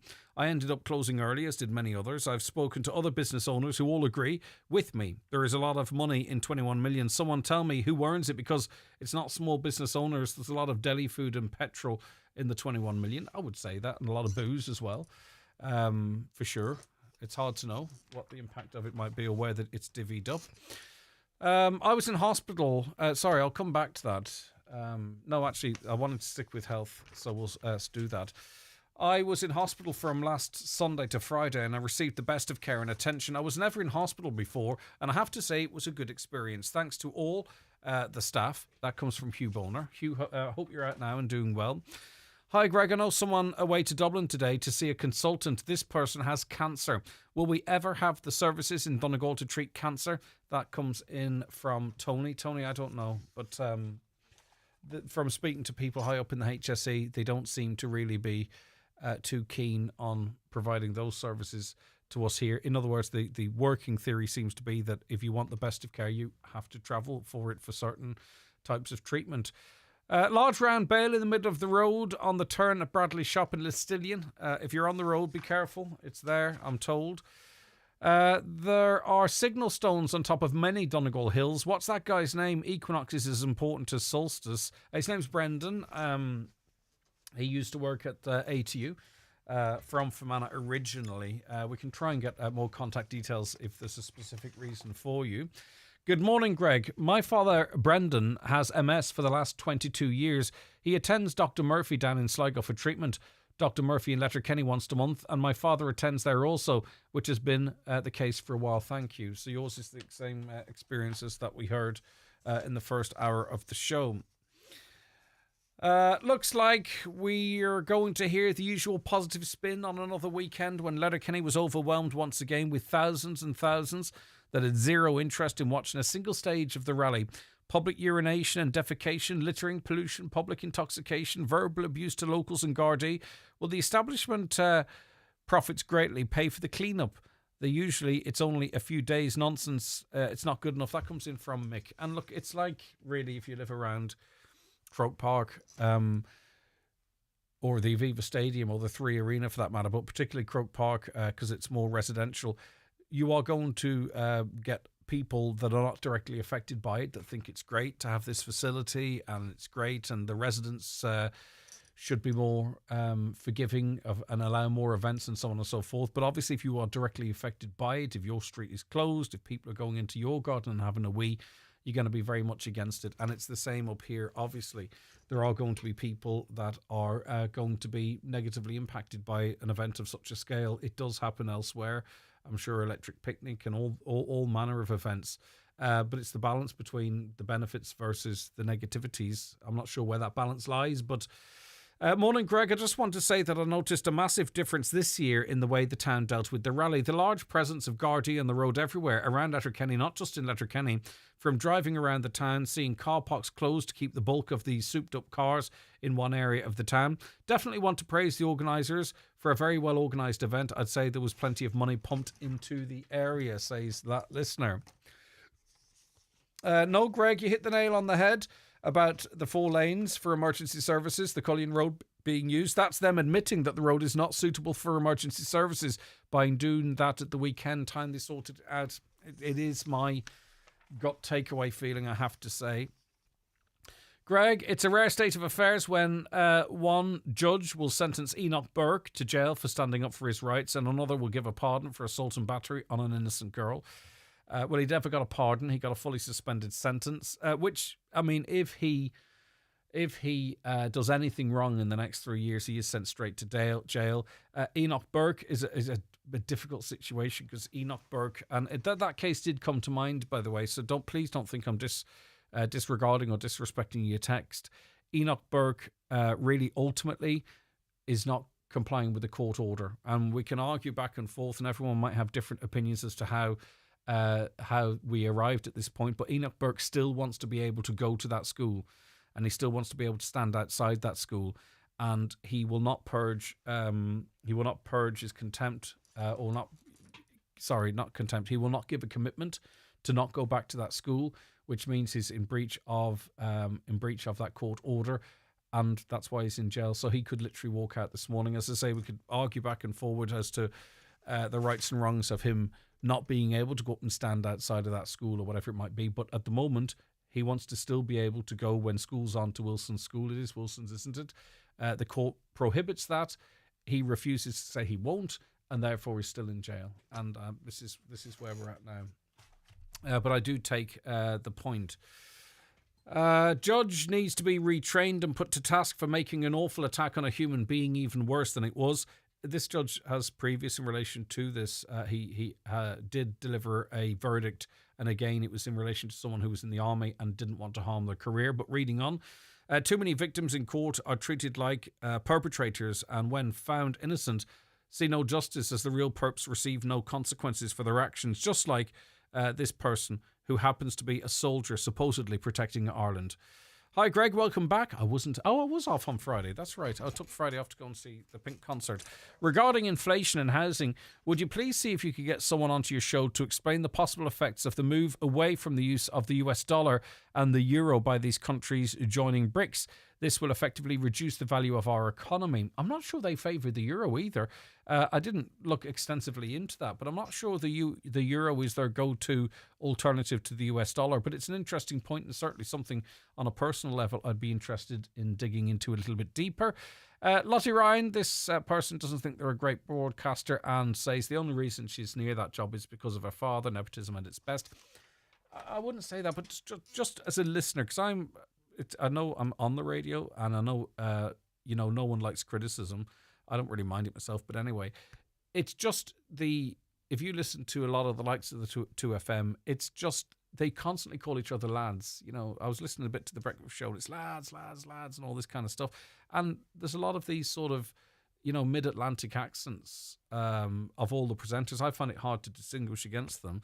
And the rural voice of Ireland was represented by the two Johnnies, which is, and people may be fans of them, but for me, that's not, necessarily what rural Ireland is. Give Donegal Daddy a show. Why don't you stick him up there? He'd do a great job in there, and he would be a popular, popular person from outside of Dublin that represents us. If you want to go down that route. That's certainly what I would do. Or there are others. There are other candidates. But it's just, it all sounds the same to me. And everything is amazing. And that song was amazing. And Pink was amazing. And, a bit of honesty. Right, okay. Let us see. We're going to take a break. We've got guests joining us in studio now. Coming up after 11, Brendan Devaney is going to be in studio talking about how I was right in picking Derry to win at the weekend, and he was wrong. No, we'll not say that, but we do have a bit of business to sort out, so we'll do that. But really, he's coming in to look forward to the podcast. And also then, hopefully, all fingers crossed, we'll have the winners of the Donegal International Rally in studio with us as well. It's time for Vision Ireland Bingo on Highland Radio. It's Monday the 24th of June. You're playing on the green sheet. The reference number is S6. It's game number 26. The numbers are 79, 19, 17, 71, 64, 62, 22, 4, 70, and finally 45. Phone your claim to 9104833 before 8 tonight, leaving your name, contact number and the name of the shop where you purchased your book, and we'll call you back the next working day. Get all your Vision Ireland bingo information at highlandradio.com. Connect Hearing is open for free hearing tests. Our audiologist is available Monday to Friday for wax removal services at our Letterkenny clinic in the Courtyard Shopping Centre. We also offer a home visit for those who are unable to visit us. Our hearing is our social sense. Are you finding hearing more of a challenge? Call Ursula today on 07491 13296 to make an appointment. Good hearing helps us to connect to our family, friends and loved ones. Connect Hearing, connecting you to life. Don't even think about buying a bed until you've checked out Restex Beds. Famous for their quality, comfort and excellent service, a Restex bed will ensure a perfect sleep. Restex Beds, Mountaintop Letterkenny. Leave the rest to us. Cool it this summer with the Curry's range of fridge freezers. Get the higher fridge freezer for only €849, save €130. Or save €50 on the LG 6040 fridge freezer for only €559. And don't forget, our experts will deliver and install your new appliance for half price. Shop in store or online at currys.ie. Do you need a UK address? Save hundreds of euros on custom charges shopping online with Space Hub Dairy. We provide a full virtual address mailbox service for all your business and personal use. Save hundreds, possibly thousands, on custom charges with Space Hub Dairy. Call 048 7187 8077 for more details. Okay, you're welcome back to the programme. We have three guests in studio with us, and they're all associated with the Cloghaneely Junior Band. Jerry O'Donnell, Chair. Good morning, Jerry. Thanks very much for calling in. Good morning, Greg. We also have two band members, Ellie and McFadden. Hi, Ellie. Hello, how are you? I'm doing fantastic. And Enya. McMurrahu, is it? Yeah. How are you getting on? I'm good, yeah. I'm going to have to tilt my head there because I've got the screen in front of me. No, she's fine. She's coming across loud and clear. Right. Exciting times, Jerry. Tell us what's coming up. Exciting time, surely. Next Sunday night at 12 o'clock, we're going on a bus and we're heading for Dublin and we're heading for Paris. And the band is going to be playing in Disneyland next Wednesday. So how did we get to this point then? We started off before the COVID. We were thinking about it. Yeah. Next thing the COVID went up on the air. So it took us a couple of years to get the band back together again, get the numbers up in the band, and we kicked off again then last October. We started putting the plan in action, so we have everything sorted now, so we're ready for the road. So how do you get invited to this? I mean, is it an application process you or what's have going to on? an application process. You have to put videos or send them over and accept it then. It took a long process now to get a couple of months to get everything together. And then lots of people from all over the world, I presume, are submitting videos. Then there's a selection process? A selection process then. So we have our band now. It's all Disney music they play for the occasion. So we've submitted that and we're very lucky now we got accepted. And we had to rally then and get money together, get everything up and going. And so there's 50 of us going, all in between the young ones and committee members and a few parents as well. All right. Amongst the two of them, of course, Ellie and McFadden. Amongst the 50 and two of them in. Ellie-Ann, how exciting is this? Please? Oh my God, it's so exciting. It's actually kind of like a dream, just like the Disney. And what do you play in the band? Well, in the band I play the Glock and the accordion, but especially for Disney I was put on the Glock, so I'm playing the Glock in Disneyland. And how difficult is it to get the music down? Because obviously, you're going for the Disney classics. I'm not sure you'd ordinarily play them as part of the band, right? So you're going to have to put them together, practice, have them perfect. Is it more difficult to play this type of music?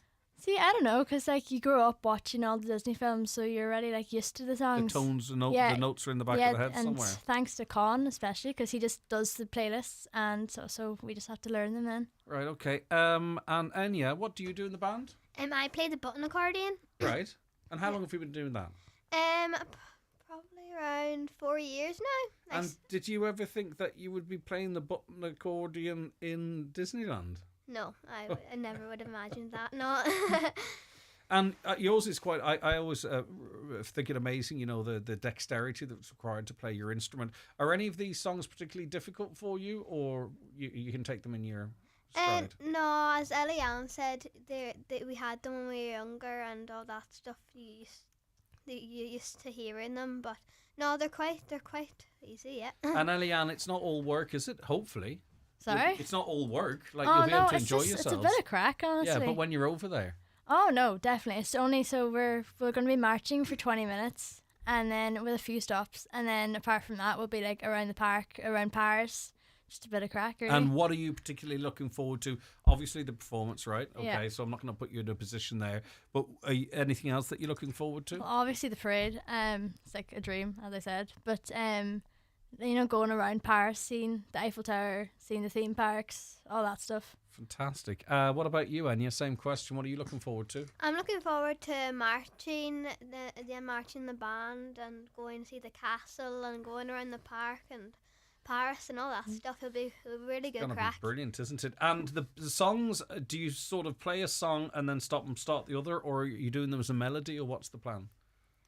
Well, we have we marching. We have a whole entire program, and then we'll march and stop. Yeah. So, Beauty and the Beast, Part of This World, The Lion King, Under the Sea. There's an awful lot of practice has gone into these, I presume, Ellie-Ann. I know you talked about having the songs and the knowledge and what have you, right? But when you get a group of people together, it takes time. Yeah, that's the thing.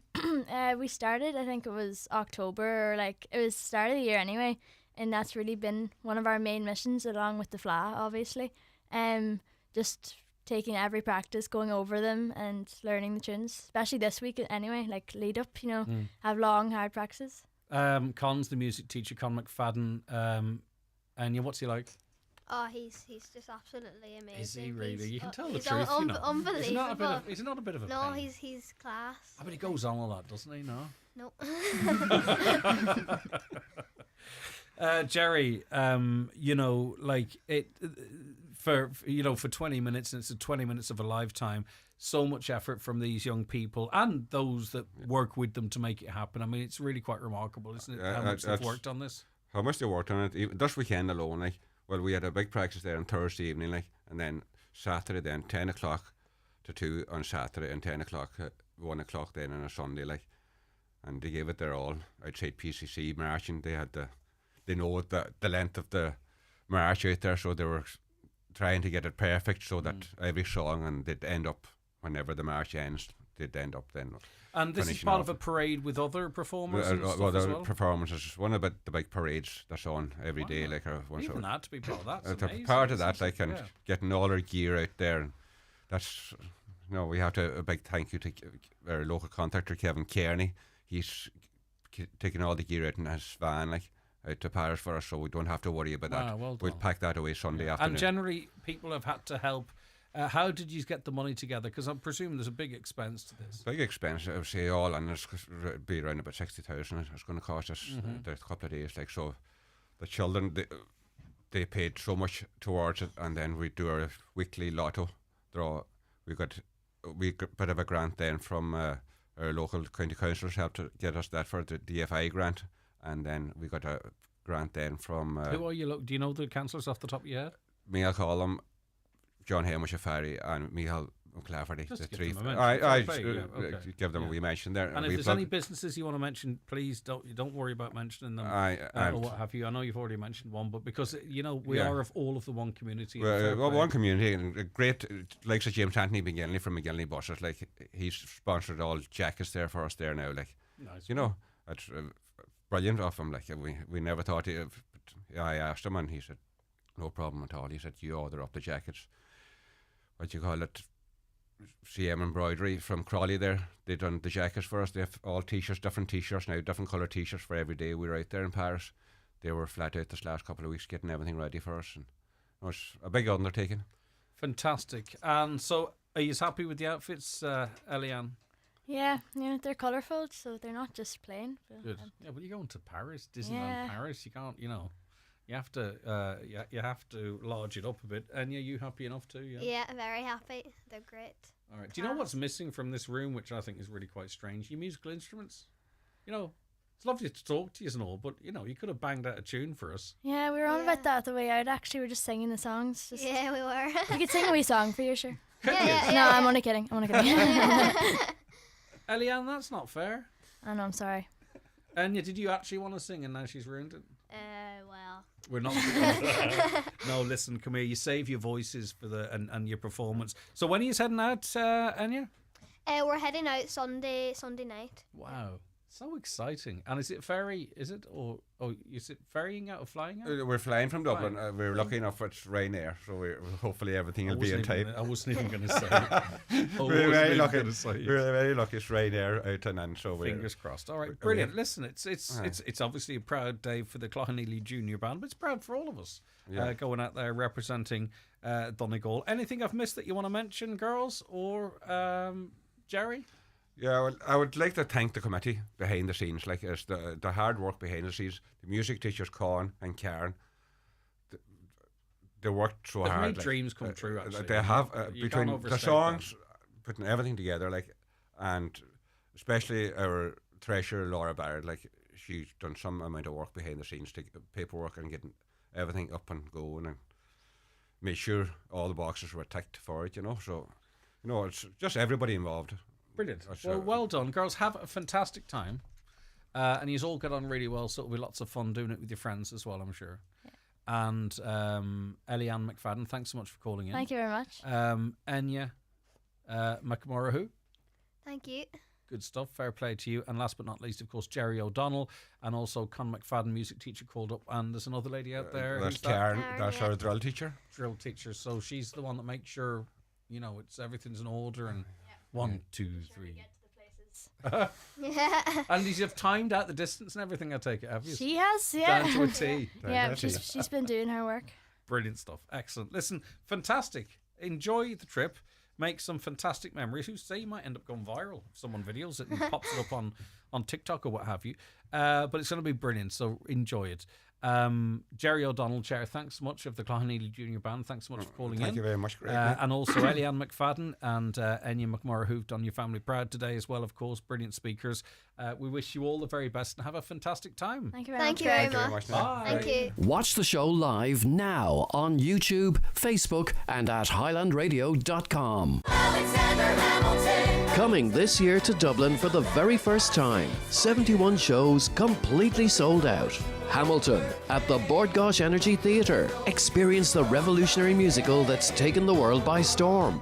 Witness history come alive with electrifying performances and unforgettable music with a modern twist. Book your place now on the outlet at highlandradio.com or call us on 074 91 25,000. For over 125 years, Donegal Creamery's milk has been brought to you daily from our dairy at Crossroads, Killygordon, the longest established creamery in the region. By choosing Donegal Creamery's milk, you're supporting local jobs, local families, and over 200 dairy farming families across Donegal in doing what they do best. Producing delicious fresh milk daily. Donegal Creamery's milk. Donegal's milk since 1899. House to Home Bridgend, Donegal. Our modest front door opens onto 2 floors of Irish-made furniture, suites, beds, mattresses, dining and occasional furniture. Step into our showroom and see how we can transform your house into a home.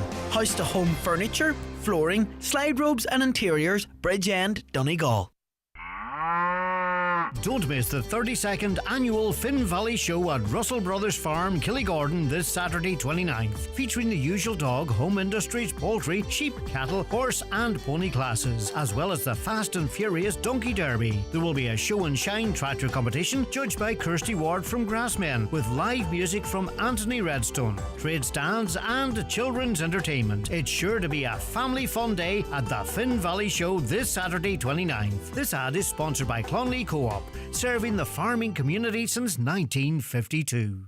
Summer savings at Irwin Expert Electrical. Get the LG 65-inch 4K Smart TV now only $599 and score a free Euros 2024 football with any LG TV bought. Sizzling savers from our Ninja barbecue range and air fryers like the Wood Fire Grill only $299 plus a free stand and cover. Don't miss out on these amazing deals at Irwin's Expert Electrical, Letterkenny or Buncrana. Paul, good morning to you. Good morning, Greg. How are you? I'm good, and good to talk to you again. We were speaking earlier on over the level of services available for people living with MS, and as we've spoken to you in the past, you are a person with MS. What did you hear in that conversation, and what do you think we need to add to it, Paul? Yeah, well, I'm totally obviously support the entire aspect of gaining more neurologists in Donegal. It's a situation that we often seem to come up with, choosing such a beautiful place to live, yet suffering in many, many aspects of quality of medical, if you like, support given to each of us. I mean, it was actually an interesting fact there. I was just looking at comparable European countries, and Scotland has apparently over 70 neurologists covering them. We have 24, and they're very comparable populations. So yeah, I find it quite ironic that we're down here at Yarn, Portneuf Beach, pushing for accessibility to beaches and sand for people in chairs, and yet we seem to be suffering more and more regarding accessibility to our basic roads. And obviously, you know, everyone is affected differently by the condition. But in terms of, you know, how you get to an appointment, be it in Letterkenny or if you have to travel to Sligo, or in fact just generally having the freedom to move around, the motorised transport grant was an important part of that. And I think you also mentioned that in your contact to us, Paul. That's not there anymore. What are the implications or consequences of that? Well, yeah, it's huge. I mean, a lot of people, depending on, as you said, on the level of disability, may rely on their what we would call a wheelchair accessible vehicle for just basically to get out of the house and see people. And like myself, our vehicle's getting older and older, and you're thinking, is there any support networks in place? That's what that allowed the community, the disabled community, to have that support, if you like. And that was suspended over 10 years ago, I believe, and there seems to be, I've actually contacted the Disability Ombudsman regarding this, and obviously they're very sympathetic and everything else, but nothing essentially is being done with regarding it. Yeah, so not only short neurologists, we seem we've no transport either. And I spoke to a very nice gentleman on a regular occasions, and just at the moment his name escapes me, and I don't want to misidentify him, but who would regularly raise this issue almost around budget time and point to the fact that this grant was suspended and nothing ever was put in to replace it. Because, there is a certain amount of vans, and there's a particular type of van that often has been adapted and employed. They're coming to the end of their life. It's very expensive then to adapt another vehicle. It's quite complicated, isn't it, Paul? And this grant was the difference between people having that freedom to move around and not. Crazy that it's been this grant's been dormant for so long. We're supposed to be loaded. Exactly, so we keep getting told, but I don't know. I think I tend to try and handle a lot of the stress in life with humour, and I was just thinking I might buy myself a tractor with a link box. That might be an easier way to get around the county. These black grants that keep being promised but never quite. Well, do you know what, Paul? Just to continue with that humour, if you put your mind to it, I've no doubt you probably bloody would if you decided that's what you were going to do. Such is your determination. Yes, certainly. And I think too, when you've got the ombudsman sort of backing, your frustration on this. And in fact, we might contact the Ombudsman's office on this specifically as well to see if we can move it along. When the Ombudsman themselves, who advocates for people with disabilities, is also frustrated, it just shows how desperate the situation is, Paul. Totally, couldn't agree more. As I say, and basically every time you contact senior politicians or in Dublin, it's the same thing, that the same feedback you get. That the whole thing has been under consideration and a working group has been established. It's just blah, blah, blah. I've never known a working group to last longer than 10 years. Maybe that's normal. Possibly it is in Dublin, but it's certainly not. It's certainly not working to people's advantage here in Donegal. Yeah. Okay. Well, Paul, we're going to make contact with the department in question. And I just hope that this is one of those things that no one's actually aware of. Do you know what I mean? Do you know how you that Yes. maybe this is one of those initiatives that's fallen through the gaps and there's no one advocating, or they haven't been reminded about it? We've got good relationships with a lot of the ministers now at this point, I hope. And also we'll contact the Ombudsman and see if we can actually push this on. I think this is something maybe we could have a bit of influence on, Paul. And we have this conversation with you to lean on as well. I'm not promising anything, as you understand, but we're not talking big money.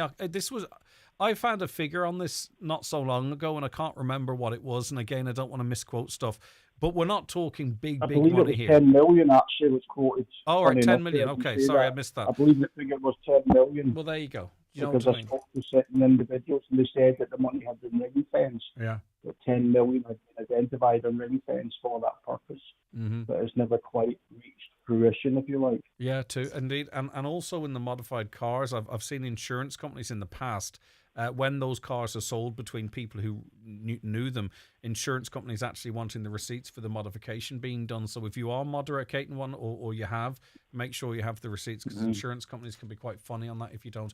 All right, Paul, listen, thanks as always. How's everything generally speaking with you, Paul? Very good, very good. Always look positively Yeah. on whatever lot we're given in life and crack on with it. That's what I say. So, Yeah, pretty much. always Great advice. smiling. People around me are great, so that's all you need. Great stuff, Paul. Lovely to speak to you again, and thank you very much for helping us highlight that. They say time equals money, so spend your money where you spend your time. No matter what your preference is, Cooney's Home Interiors has something to suit every taste and budget. With our extensive range of home furnishing to fit every room and style, from mattresses and beds to rugs, mirrors and suites of furniture. Visit us in store today and see for yourself what Cooney's have to offer, and let us help you make your dream home a reality. Cooney's Home Interiors, Letterkenny Retail Park. Huge range, great prices. Astor Tríd Seal in Museum Hyundai Winanal. For cuairt ar tiispantais ildeite seo in na ggurtear lethir Bailúchan Heartland Hyundai Winanal trí na téime seo a leanas. Na hálíonna, ardhuiúra Winanal, Iarnród Chondae Gwynanal, Scolanna agus Scoliacht, Balúhain Joseph Murray, Tíchan na Mocht in Unanal, CLG, Dunanal Cochiacor, A Shimmerke, Mapui, Taihan agus na Tácharí, Mre Gwynanal. The Museum Chondae Gwynanal sitje an móthar ard I Litir Canning agus the Cadiste an Sir Nashke.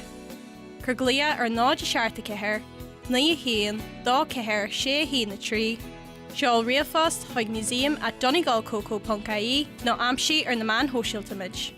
Chorla Chondae Gwynanal, ag freastal winter Gwynanal agus ag críomhnú Oireach Gwynanal.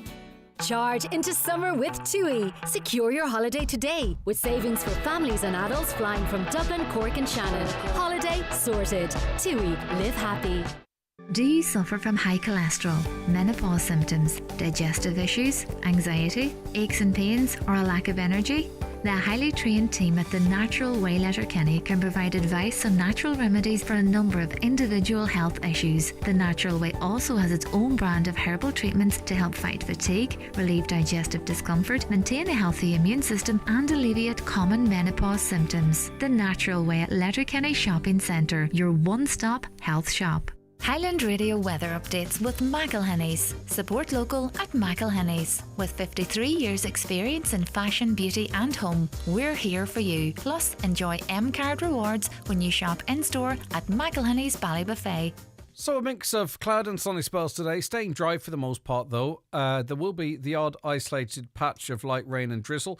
Temperatures 20 to 24 degrees. It's going to get a little cooler Thursday, Friday, by the way. So if you do like the higher temperatures, enjoy them while you can.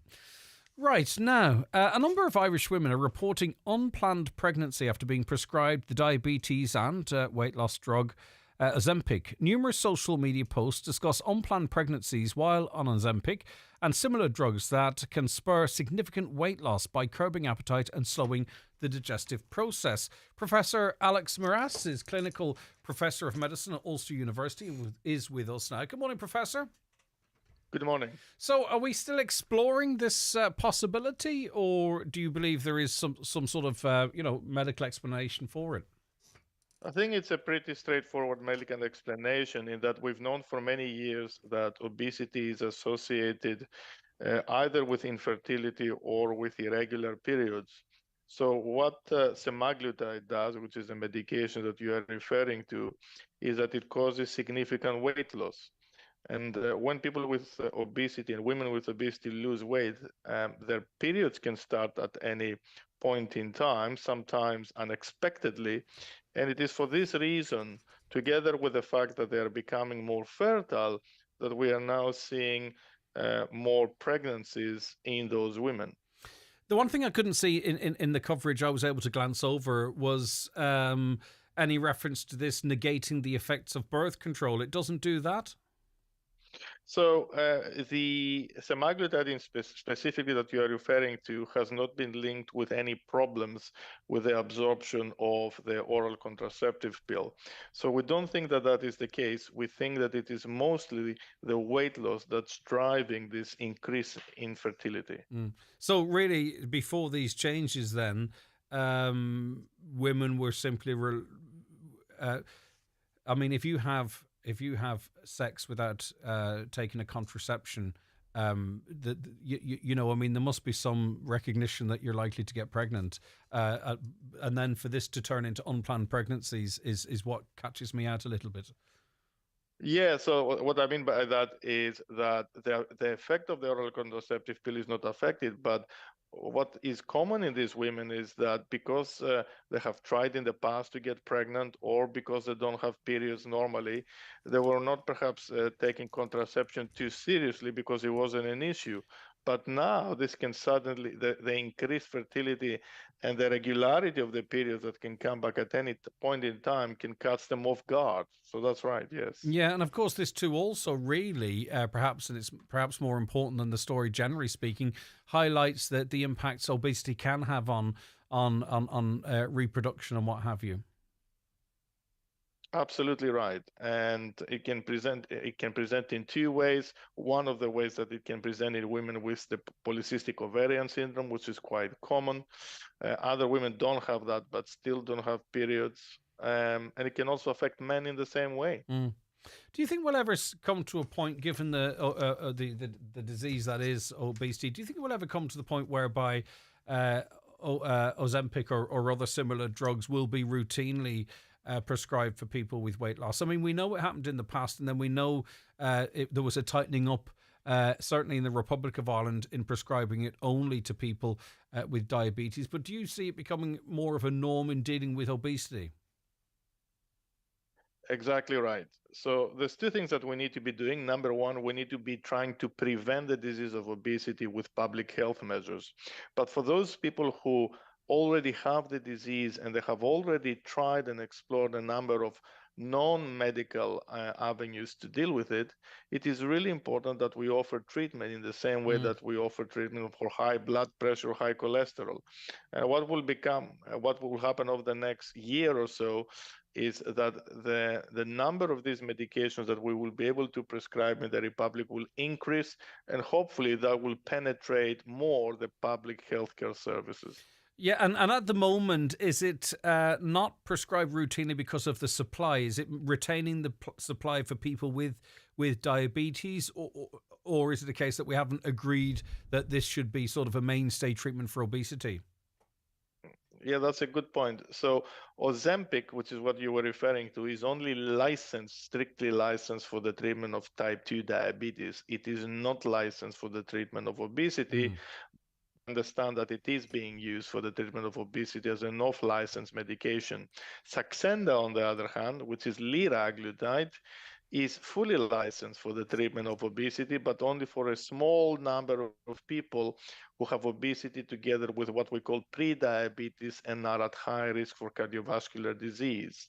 In the next 12 months, hope that we're going to get other medications to treat obesity that are called Wegovy, that's semaglutide at a higher dose, and Mounjaro, which is tirzepatide. So the future for obesity medications is looking really, really bright. And finally, I think that's really important, Professor, because what is not measured really in this whole conversation is the amount of people that will try and source this medicine through other means and confine themselves, and they shouldn't, never buy it off the internet or what have you. But until such time as it becomes more broadly available, we're going to see more of that, unfortunately, I think. That is sadly the case, and it just demonstrates that if you don't provide something through the safe channels that it ought to be provided through, and certainly through the public healthcare system, because people have a need and there is a large unmet need, we'll sadly go to and explore other avenues. Some of them may not be as safe. Thanks for all of your time. Have a wonderful day. Take care. That was Professor Alex Miras. He's clinical professor of medicine at Ulster University. So, speaking off the back of that, the drug, the use of Ozempic. It's a weight loss drug, of course, but it's not really a weight loss drug. It is a weight loss drug, but it's for the treatment of diabetes. It's not licensed for weight loss, but it's improving women's fertility and kickstarting ovulation in the obese and overweight. And apparently on social media, lots of people are reporting that they have become pregnant. Women, that is. Gregory, the queues from the Manor Roundabout into town at the weekend proved we need a ring road around Letterkenny. Can you get the spanking new councillors on to explain, without blaming the roads authority, why they're not going to bother doing it? Well, you see, in truth, it's not up to the councillors. It's not even up to the council, really. It's Transport Infrastructure Ireland. And I know when you start sort of saying whose fault it is, it's like, oh, well, why did we vote for this person or that person? The one thing the councillors certainly can do is continue to lobby for something, because I have a particular issue with the emergency services access. Hi, Greg. Had a scan appointment last week in Letterkenny University Hospital. No scan done. Machine broken. Waited on request from staff in a cubicle, undressed for an hour and 15 minutes to be informed that an engineer had come from Dublin or Belfast to fix it. An engineer had to come from Dublin or Belfast to fix it. Pathetic or what? Very disappointing for you. And I think sometimes too, it depends on the individual. It takes a lot of nervous energy heading to one of these appointments, because you never know what's going to happen, is it? And then for it to be cancelled and to be put back and so on and so forth. Greg, did you put on After Sun Might Help? Semensu have happened. Same happened to me. I got sunburnt. Not bad, but bet it was out of date. Yes, it was. Look, I'm taking full responsibility for this. And, at least it was just me, because I went on holidays with Lee and Aaron a few years ago, and I beat myself up about it. I got sunblock. I didn't realise it went out of date or whatever. It was factor 50, and we were all lying out, and the legs got burnt off them. And it's really serious, actually, because it is skin damage, and it's the visual representation of skin damage. So that worried me. I should have learnt my lesson. I didn't, but at least in this case, it's just me that has the big tomatoey red head. But thanks very much for your advice. Yeah, I'm using After Sun left, right and centre. God help whoever's using these headphones after me. John doesn't. He uses his own. But David James doesn't have a hair out of place, but he's going to have a sticky old head of hair when he's finished with these headphones. I'm only joking. I'll wipe them down. Hi, Greg. In relation to the rally, could you please give a mention to the kind farmer on Saturday's Loch Keel stage outside Kilmacrennan? He opened up his field for parking and stood at the entrance all day, directing cars in and out, all the while being friendly and good-humoured. I didn't get his name, but hopefully someone will know who he is and pass on many thanks. Well done to you, very friendly farmer. It's appreciated. I'm disgusted about the young girl who was assaulted and the soldier got a 3-year suspended sentence. Poor Enoch Burke is in jail for standing up for his beliefs. It seems we throw people in jail for right, not wrong these days. I referenced that a little earlier on. Hi, Greg. My partner and myself are frequent travellers. We always use good quality sunscreen. This one time we bought a sunscreen from a particular store. We burnt to a crisp, never used it again, so it might depend on the make you used. Maybe, possibly. I'll tell you what happened, though. You see, we went out fishing and went out early, and it was overcast. And I should know better than this. And then we were out for like 6 or 7 hours. Brutal days fishing, by the way. Very, very enjoyable, but not much happening. Like I was in a hoodie, and I was in trousers and socks and shoes and long sleeves. It was quite chilly out in the sea. And as I say, I've been around the sea all of my life. I've spent much of my life in and around the sea, but just got caught out. Morning, Greg. One venue in Letterkenny was charging €25 per head on Sunday night to enter. Saturday night was a lot more. Another rip-off over the rally. I mean, like, I was going out 30 years ago and it was a £5 or £10 to get into places. I don't know. And it seems like an awful lot in this day and age. Presumably, hopefully, there was loads of staff on. There was loads of security and people felt well serviced and safe in these venues. I don't know what to say to that. That's how much it costs to go and see stuff. People were being charged £20 to park in a car park overnight. People were being charged, what they see as too much money to go and see some of the events around it. I went into the Hard Rock Cafe in Dublin. Just for an experience. And I was ordered a chicken burger, and it was €32 a chicken burger. I didn't order it. I was on the brink of ordering it. And Aisling got a steak, and listen, this steak wouldn't be the size of your hand, and a few spuds, and that was €32. Sorry, mine was 26, and that was 32. And then a pint, had 1 pint, was $8.75. $8.75. I was expecting to come out in a gold goblet of something or other. The price of things has gone crazy, and then you come up here and all of a sudden you pay €5.50 or €6 for a pint. It doesn't feel so bad, but the price of everything seems to have just gone through the roof. I'm through with play. The blockbuster production of Wicked returns to the Bordgash Energy Theatre Dublin. Winner of over 100 Golden Globes and 10 Tony Awards, ranked in the West End's top 10 longest running musicals of all time, and a show that has been seen by 65 million people worldwide. Join Highland Radio Friday 9th of August as we take part in the magic. Call us today at 07491 25000 or book your place through the outlet at highlandradio.com. Is the appearance of your staff important to your business? It's the first point of contact for customers when entering your premises. At C&M Embroidery in Letterkenny, they have a huge range of clothing covering all areas of the workplace. It's widely known that customers warm to and trust employees that present themselves well. Have your company name embroidered or printed on all your work uniforms. Contact C&M Embroidery on 07491 28097 and get your staff looking their best. Boost your brain function with Remind supplements. Visit Healthwise Pharmacies for the innovative Life Meter test. In just 1 minute, measure your carotenoid levels from a simple fingertip scan. Understanding your diet can help you take charge of your brain health. Remind's blend of carotenoids and omega-3 fatty acids supports normal brain function. Make an appointment today at Ballyreen and Dunlow Healthwise pharmacies. Take the first step towards a healthier brain with Remind.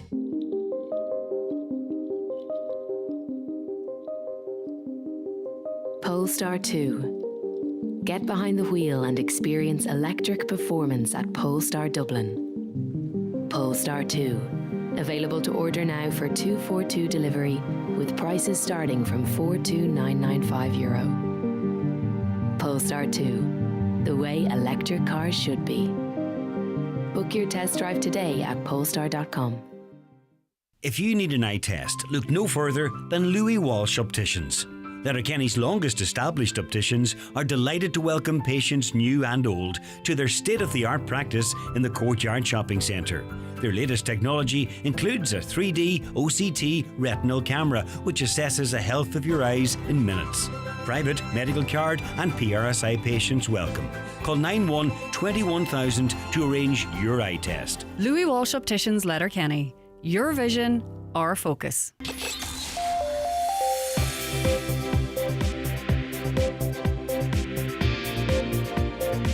With all the stories that matter across the Northwest, it's Greg Hughes on the 9 to Noon Show on Highland Radio.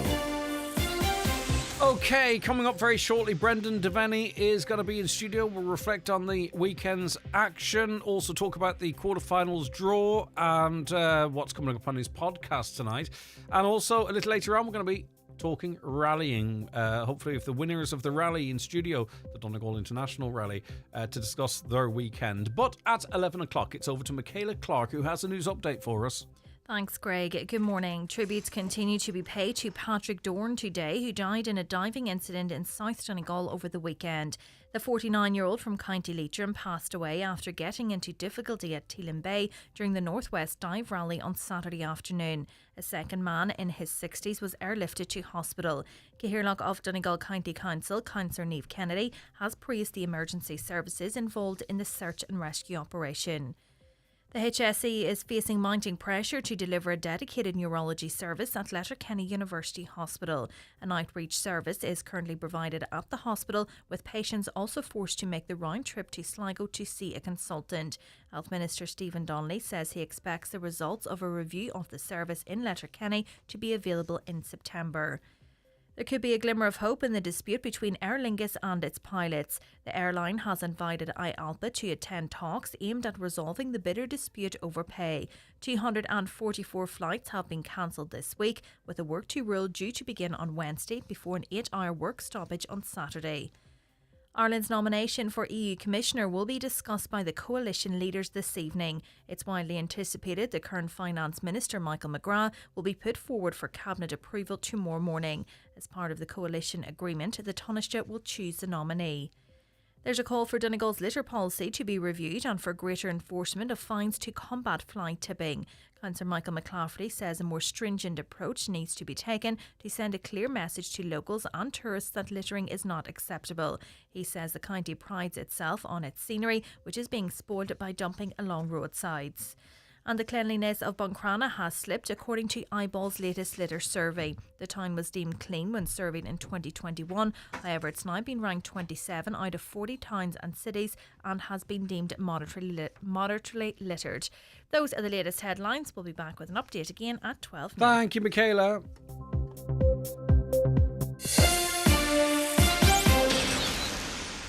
Four doors. Four belts. That was only 3 clicks. Where's the last click? Someone isn't wearing their seatbelt. I need to ask him to put it on. But what if he laughs at me? What if the others take off their belts in solidarity? What if I don't ask him? However bad you think asking will be, it's nothing compared to what could happen if you don't. Would you mind wearing your seatbelt? No problem, man. Asking your mates to wear a seatbelt won't kill you. Every time, every trip, everybody, belt up. A message from the Road Safety Authority. All right, you're very welcome back to the 9 till noon show. And we have in studio with us now Brendan Devaney. Hi, Brendan. Yes, G-Man, what is it, Craig? What's up? B-Meister. All good, all good. Well, I'm coming on G-Man here, and I'm supposed to be the J pundit, but you're trying to outsmart me now with No. Well, listen, come here. predictions. It's not a sporting prediction. I just sometimes you feel something's written in the stars, and I just thought with everything that went on that there was an opportunity in one game for Derry to do it. Yes. But what a weekend of football! I know the Donegal women didn't fare too well, and I presume you're going to reference that. But in terms of the football championship, whether it's by accident or design, another weekend of great matches. I thought great matches that mean something. Low attendance maybe, is so great, which is a wee bit of a worry, and you just wonder about the season and people maybe thinking, will I go to this game or not? Maybe picking games because there's so many. You know, we obviously know the cost, and you know, even Mayo of all people, like 13,000. Yesterday, like they could get that at league games. Also, like, too, you know, like I don't know, like Croke Park could have. I know I'm skipping from different tournaments here, but you know what was it? 11,000 for a double header in Croke Park. You know, what the tickets are £5 or £10. Fill the place. Yeah, fill it. Yeah. Listen, there's ways of looking at that. There still is that thing of particularly the teams, and people do love going to Croke Park regardless. But it does make it weird. I mean, if you look at say from the week before the Dublin game at the Hyde with Mayo. There was 11,000 or something there, but it was a brilliant atmosphere. Like you put that into Croke Park, if that had been a Dublin, the home team, and it just changes everything. You know, no matter what, people are saying that so much about.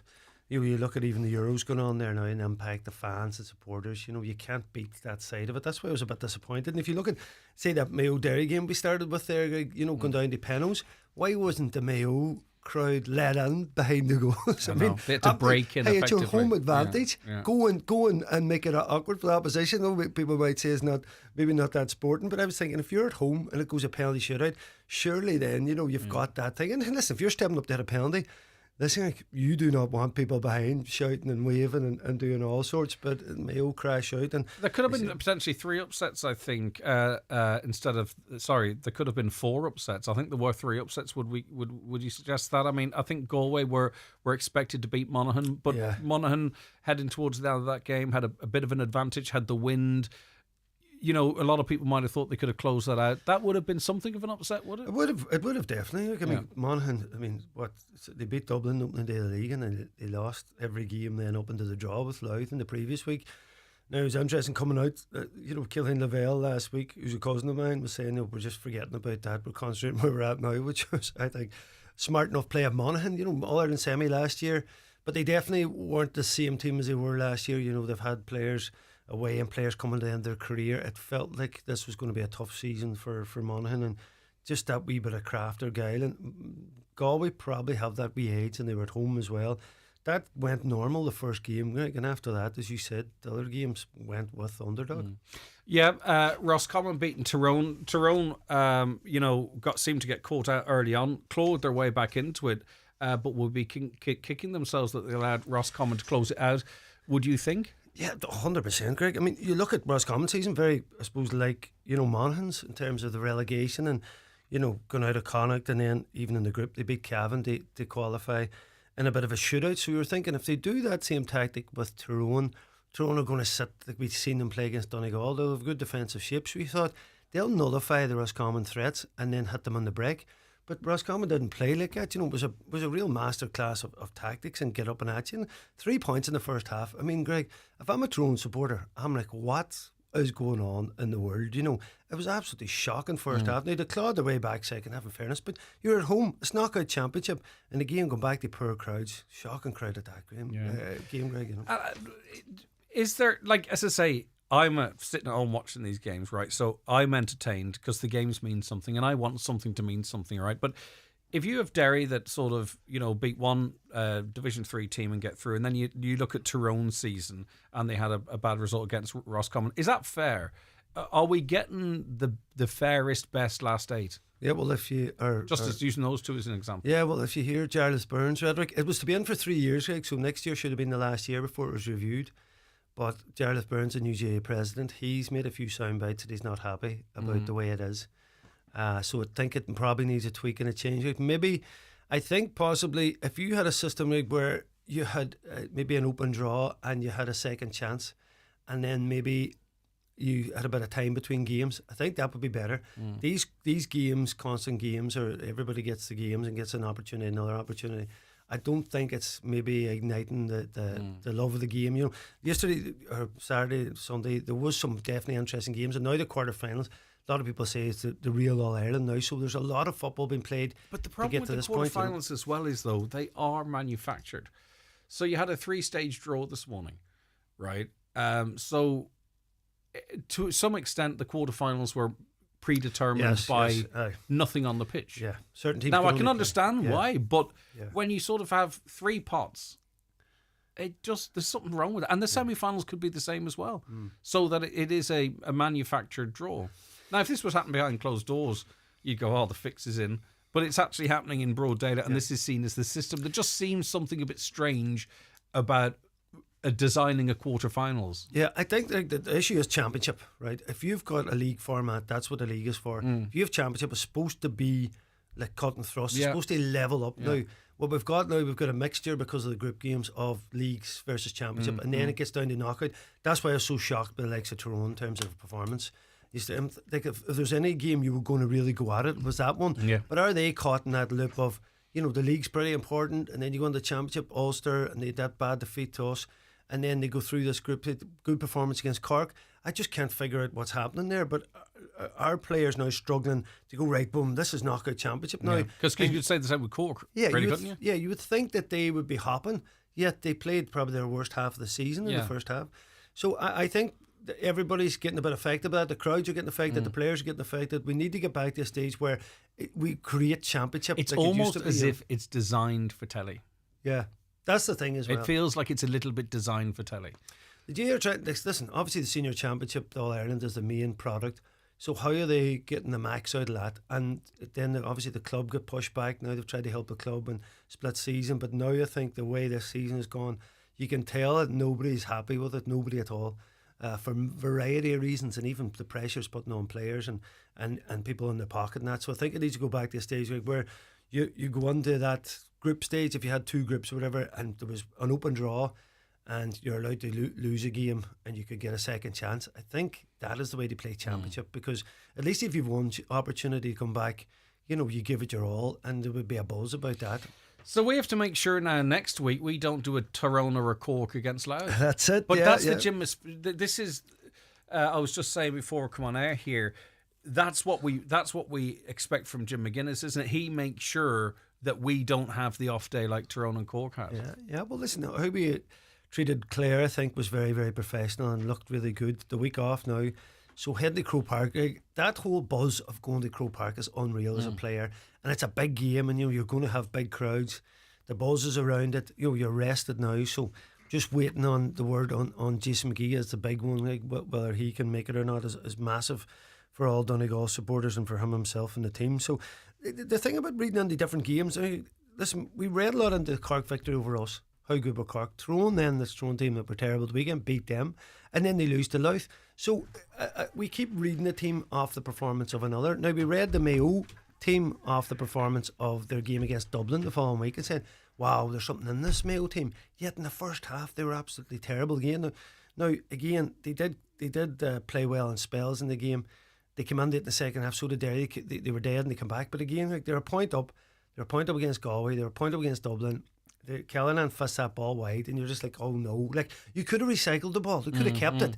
And you just thought, Derry are going to win this ball, and they're going to score an equaliser. And there's something about Mayo, it's just like, not again. I mean, their fans must be just like, here we go. That's 3 big games, right?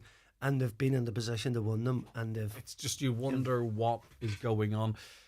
So we'll just quickly run through the quarterfinals then. Derry Kerry, that's a semi-final repeat, isn't it, from last year? I mean, would you write Derry off at this stage now? Well, I did last week, and you didn't, and it was proven bad. I want to say something here, right, by the way, because you are a good sport, right? You are a good sport, and you mentioned it when you come in, and I threw it up on social media, but I didn't do it in such a way to take anything away from your reputation. But you didn't give out to me, you didn't text me. So, right, you do far more for charity than I do. No, that's so I, just because of the glory now of being a pundit, right, I'm going to donate €100 to Your Hope International charity. Right. Plan International. Plan That's International, okay. sorry. They're very right? good, very good. Yeah. So that settles That's great. that. That's Is great. that good? Because Well, I feel like I've got a little bit of glory off your back, right? Well, can I just say... And you already do enough between zip lining down bloody Croke Park and going all over the place. That's a great gesture, yeah. How's that? We're sorted. Croke Park, I forgot about that. You're mad. Hey, nearly burned the hands off me, that. I was lucky I came out of that one, all right. Right, Kerry Derry. Thank you, that's a great gesture. 50-50.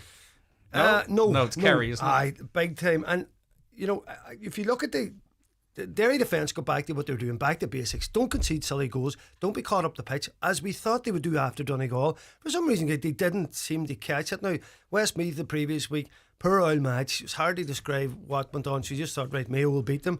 And then their defence got back to basics. Now, they were lucky at parts in the game, I think. Probably could have a couple of black cards, but the forward line's not playing well. Lachlan Murray kicked 4 brilliant points. Was probably a difference. He stepped up. So against the Kerry team, I think the last day out, Kerry really, I think, against Louth, we thought that might be a close game. They obliterated them.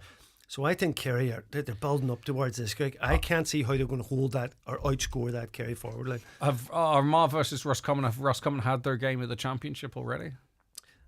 I don't know. There's something about well Roscommon. organised. Davy Burke's got a lot of criticism this year because he had that first year where they were flying and there was a lot expected of them and they had a couple of great performances. And this year it's all unravelled a bit, but that said, they had quite a few players injured in a way, including Kieran Murtagh, who's one of their best forwards. Another 3-4 players, probably one guy retired, travelling. So I think that they've kind of steadied the ship there and got their full squad. Your man Heenan was back at the weekend, so they're pretty much up to full strength now. So they'll get some lift off that. Yeah, for sure. So whether they can pull out a performance, there's certainly be no fear in them. They've equipped themselves well at Croke Park previously. The couple of times they're up against the Dubs. Donegal versus Louth. It's up to Donegal really what happens here, isn't it? Well, if you think back to the league game there, Louth came and set up really defensive down in Ballyshannon. I know it's a league game, it's a way back then, but Ger Brennan's cute. They're on the crest of a wave now. They've had a brilliant season. They stayed in Division 2. They're lucky enough now. They're only a point above the relegation zone. But since then they've come in, they've been in the Leinster final. They've now come through the prelim quarter-final, so they're in uncharted territory. This is the first ever quarter-final, so they will be buzzing for that. Now, Donegal will be big favourites going into it, but there's good shape to them. There's huge men at midfield, and I say Mulroy there, who's their captain, kicking that one in free. And again, just come back to Cork and that late foul. Like you can't give that opportunity to someone like Mulroy. Now Cork still had an opportunity to get an equaliser. So Louth are playing well. Listen, Donegal will be huge favourites for it, but he says that's the big thing for Jim, to keep that professional. This is where the psychological element of it comes into it. And Dublin against Galway, and any team you kind of half fancy against Dublin, anytime I watch Dublin, they always just seem to have another 10 or 15% when they need it. And they've pulled it out of the bag even on bad performances this year. And as much as I actually would love to see Galway beat them, you just feel that when it comes to when it's time that they need to kick on, that they can do it, and many other teams can't. Yeah, it's all about injuries for Galway. They've absolutely been plagued all year, with the likes of Comer and Kelly and Finnerty and all these boys. But they now, there's fellas, Comer did come on, there's fellas there, they look like now they've shaken it all. I know there was a talk about Walsh having a knock from the weekend, but it's that quick recovery now is the thing. It could be what hampers Galway, because they've had so many injuries and niggles. Whether they can have their starting 15, if they have their starting best 15 on against Dublin, they could give them a game. 4 great games. But it's a huge thing for that week's rest for the Dubs, Yeah, I know. And I just, no one takes me on this, but I still think it's crazy that we don't know which day Donegal's playing on. If you've got stuff to organise, and we don't really even know how the tickets are being divvied up. Somebody from Louth texted me it was Sunday. Right, okay. Do you know what? He's my contact up in Louth. He's the boy I ring for information when I'm doing stuff, when I'm doing podcasting. Right. So I was like, you give me a load of stuff heading into this game, and he sent me a choice message back. So very good. Okay, we'll see. We'll keep it friendly. Obviously, you've all that to go through, and you've a great panel to do with. Donegal ladies beaten in the All-Ireland Series. John McNulty's making himself available to chat to you. It's a disappointing result. Yeah, listen, very disappointing. Tight group, you've Kerry at home, of course, coming down as huge favourites, a massive performance from Donegal to get the draw. So you go down to Waterford, a draw would have seen you through, but listen, they turned the tables on us 110-7. Not scoring enough, but listen, John's developing a good team there. You know, they still had a good season, competed well in Ulster final where they thought they wouldn't, competed brilliant against two of the best teams in Ireland, which is Armagh and Kerry. So listen, better things to come from them. Still a tough defeat. They would have been down there in huge hopes of qualifying. Right, Brendan, as usual, has a fantastic lineup of guests. John McNulty, who I mentioned, is on the programme. In relation to the weekend and looking forward to the weekend ahead, Kieran Whelan, former Dublin star, RTE pundit, and Brendan Kilcoyne, former Sligo captain. Yeah. So plenty of crack. And the one and only Pádraig Hilferty will be in. Pádraig Hilferty. Oh, is he semi-co? Yeah, I think nice. You know, Matt, he's a great man. It's great having somebody in studio, Greg, that knows his football. And you know, you've guests coming in and out, and if we take guys in and Zoom and different things, it's always great to have somebody there, because Pádraig has a great grasp with GA right across. Listen, love it when the two of you are on. All right, Brendan. Brendan Devaney, presenter of the DL Debate. That's tonight, just after the 7 o'clock news. Last question, are you on Revolut? I am, yes. Right, I'll bang that over to you after the show. Is that all right? I will send it in, and I will get a wee receipt baggy from the Plan. A wee thank you receipt from the good people in Plan. I do trust you, Brendan. All that. I do trust you, too. You know, I don't need the receipts, but you can email. A wee thank you. I mean, a wee. All right, okay. Yeah. All right, Brendan Devaney, always a brilliant sport. Okay, we'll be back with more in the 9 till noon show after the break. The county's #1 talk show, the 9 till noon show on Highland Radio. For new perspectives and a fresh vision, join me, Greg Hughes, on the 9 till noon show every Thursday at 10:15 for your voice, your community. Craving a taste of bliss by the water? The Water's Edge Rathmullen. Join us from 10 a.m. to 12 p.m. daily and sample our delicious new breakfast menu. We also have a daily lunch menu from 12 p.m. Or why not sample our dinner menu from 4 p.m. Now open until 9 p.m. daily, offering casual to special occasion dining. The Water's Edge Rathmullen, where tranquility and good food come together. Irish raspberry season is here. Let the fun begin. Pick up a punnet of Keeling's Irish raspberries in store today. Juicy, delicious, feel-good fruit. Fresh from our farm. Love that Keeling's feeling.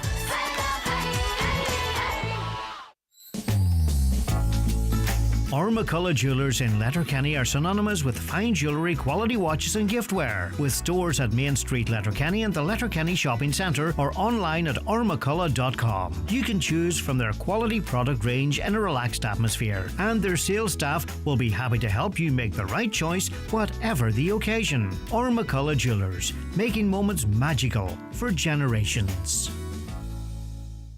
This summer at Boots, we're with you for hay fever relief to take on that height, as well as foot care to take care of yourself afterwards. With buy one get the second half price on health solutions, we're with you for saving summer. Boots, with you for life. Selected stores, products and boots.ie excludes medicines. Cheapest product half price. Offer ends 10th September. Here at Kelly Cleaning Equipment, we have everything you need to clean your home, garden and business. As an official Gold Plus cashier dealer, we offer brand-leading domestic and commercial pressure washers, vacuum cleaners, floor scrubbers, steam cleaners, carpet cleaners and much more. Come and see us at Eurohouse, Killybegs Road, Donegal Town, or online at kellycleaningequipment.ie. And for a limited time only, claim up to €150 cashback when purchasing a Cashier Professional Pressure Washer. Kelly Cleaning Equipment. Choose Cashier. So the latest Irish Business Against Litter survey has been released, and regular listeners or anyone who kind of would listen to what I say in relation to this would know I don't really pay much attention to it, so I don't necessarily celebrate the successes. But what does annoy me is when I feel that they get it wrong. And I travel around the place and I've been up in Buncrana a few times, and Buncrana always strikes me as a beautiful spot. And I know an awful lot of work goes into keeping it as beautiful as it actually is. So it kind of pees me off when, you know, a survey sort of suggests something other than that. Or maybe I'm ruining it wrong. Jared Porter, chair of the Buncrana Tidy Towns. I'm incredibly proud and parochial of our beautiful county, and particularly Buncrana. As I say, it always strikes me as a beautifully well-maintained town, and I don't think it needs the publicity that this survey has given it. But anyway, that's the opinion that matters is yours, Jared. What's your reaction? Yeah, well, I kind of got up this morning and this was kind of thrust on me, and I was kind of researching it since, and I've downloaded the report and all, and went through the report because I was kind of very surprised and shocked, and I've highlighted the good points and the bad points. And some of the stuff they were saying was kind of like, is this Buncrana they're talking about? Like, because we've got members out, Greg, on a scheme during the week there. They do Monday to Friday. Then we're out on a Saturday morning then ourselves for 2 or 3 hours as the Tidy Towns, and then we go out evenings too during the week. Like, and I don't like the wording they say moderately lettered, because it's very hard to, if you clean a road, Greg, on a Saturday morning there, and then you drive up that road on the way home, you might get somebody that's throwing something out of their car, like something onto the road. Like, it's very hard to kind of work against that. Like, you could do your best, like. And Buncrana is a clean town, everybody knows, and there's some positive points, like we've been 8 gold medals in a row, so we're in the top 50 in the whole country. So I just can't work out what was the where points? They're coming. Where did you lose points, having gone through the report, Jared? I didn't get a chance because I've been on air since 9, but where did they sort of yeah, well, they kind of hammered dog fouling, like. Well, can I say one thing on that, Jared? You see, yes, a town can't be responsible for a couple of irresponsible dog owners. I know for a fact there's been an awful lot of activity in the community to try and discourage dog littering. Surely that's a bit of credit that should be given, not the actions of 1 or 2 irresponsible dog owners. That's what the problem I have with this survey, because it doesn't recognise the attempts to try and sort it out and the reliance that you guys have on the county council to get a dog warden down there. Yeah, well, we actually worked with our local Donegal County Council letter warden, a great man he is, and we put up signage last year. He got us signage last year informing dog walkers, dog people about the dangers of not lifting your dog poo to the people, about different diseases you can get from dog poo and the fines that's there. We run a competition through the schools with the children. They've done lovely wee pictures of informing people about lift your poop and all this here, and scoop your poop and any bin, any poo and all this here. Like, and the judge actually mentioned that on the report. All right, okay. But didn't give us no credit for it. Like, it's just not that we're disheartened, Greg. We know who we are in Buncrana, and the people in Buncrana know about Buncrana Tidy Towns, and they know the work we do. The way we keep the town clean, and we're not going to take no negative out of this. Yeah, we're but the very problem is it's not what we know in our own area. It's what sort of maybe someone reading this down the country might think, because it creates a really, I think, an unfair perspective of the town. I mean, do we have any say where IBAL comes? Because they didn't go to Buncrana for quite some time, and then they did. So do they work with the Tidy Towns Committee and saying, look, do you want to be involved in this? We'll come and survey, or what way? Do we have any choice in it? Well, no, we were notified through the environment section of Donegal County Council that our town was being surveyed this year. Right. So we were. Now, we had no say whether yes or no, but we will be looking into this now, like, because we're not that we're disappointed, because we're taking this report as a pinch of salt. So because we know our members is out every day. So they're 6 days a week, 52 weeks a year we're out. So everybody knows Buncrana is clean. So but my main concern with this report is in the National Tidy Towns competition that we've been 8 gold medals in, they will tell you, Greg, the date that they done the survey. So whether it was a Saturday or a Sunday, which is or a vital Monday. Information. Yes, which is vital information. And this here report, and I actually phoned IBAL this morning there before I came on island. Your woman couldn't give me that information. She passed me over to Antaskia, so they're going to phone me back. She's no dates, no nothing. So if they come out on a Saturday morning or a Sunday morning after a Saturday night, of course there's going to be litter about. Yeah. Of course there's going to be, you have more people visiting at the weekends and all that. But you should also be able to judge something that's there that was thrown down 3 hours ago and something that has been allowed to lie there for weeks. You know what I mean? That also should be factored in, I think. That is factored in, Greg, in the National Tidy Towns competition. That's the one that we take serious, so we do. They actually say to you, right, we've noticed about a letter. We knew it was from the night before or something like that. It was only out a couple of hours or whatever. But they know then if something's there for a month or a week or 2 weeks, they'll hit you on that, like. Yeah. But we know our members is out all the time, like. So we don't have a litter problem in Buncrana, and that's 100%. Put my hand on my heart. We do not have a litter problem. And we may also have some irresponsible dog owners, Greg. We may have some. But you don't invite Everywhere this, has it. Yeah. But No. another thing too, and I'm not criticising IBAL, but the last survey they came out, it was all about the vapes because the vapes were in the news, right?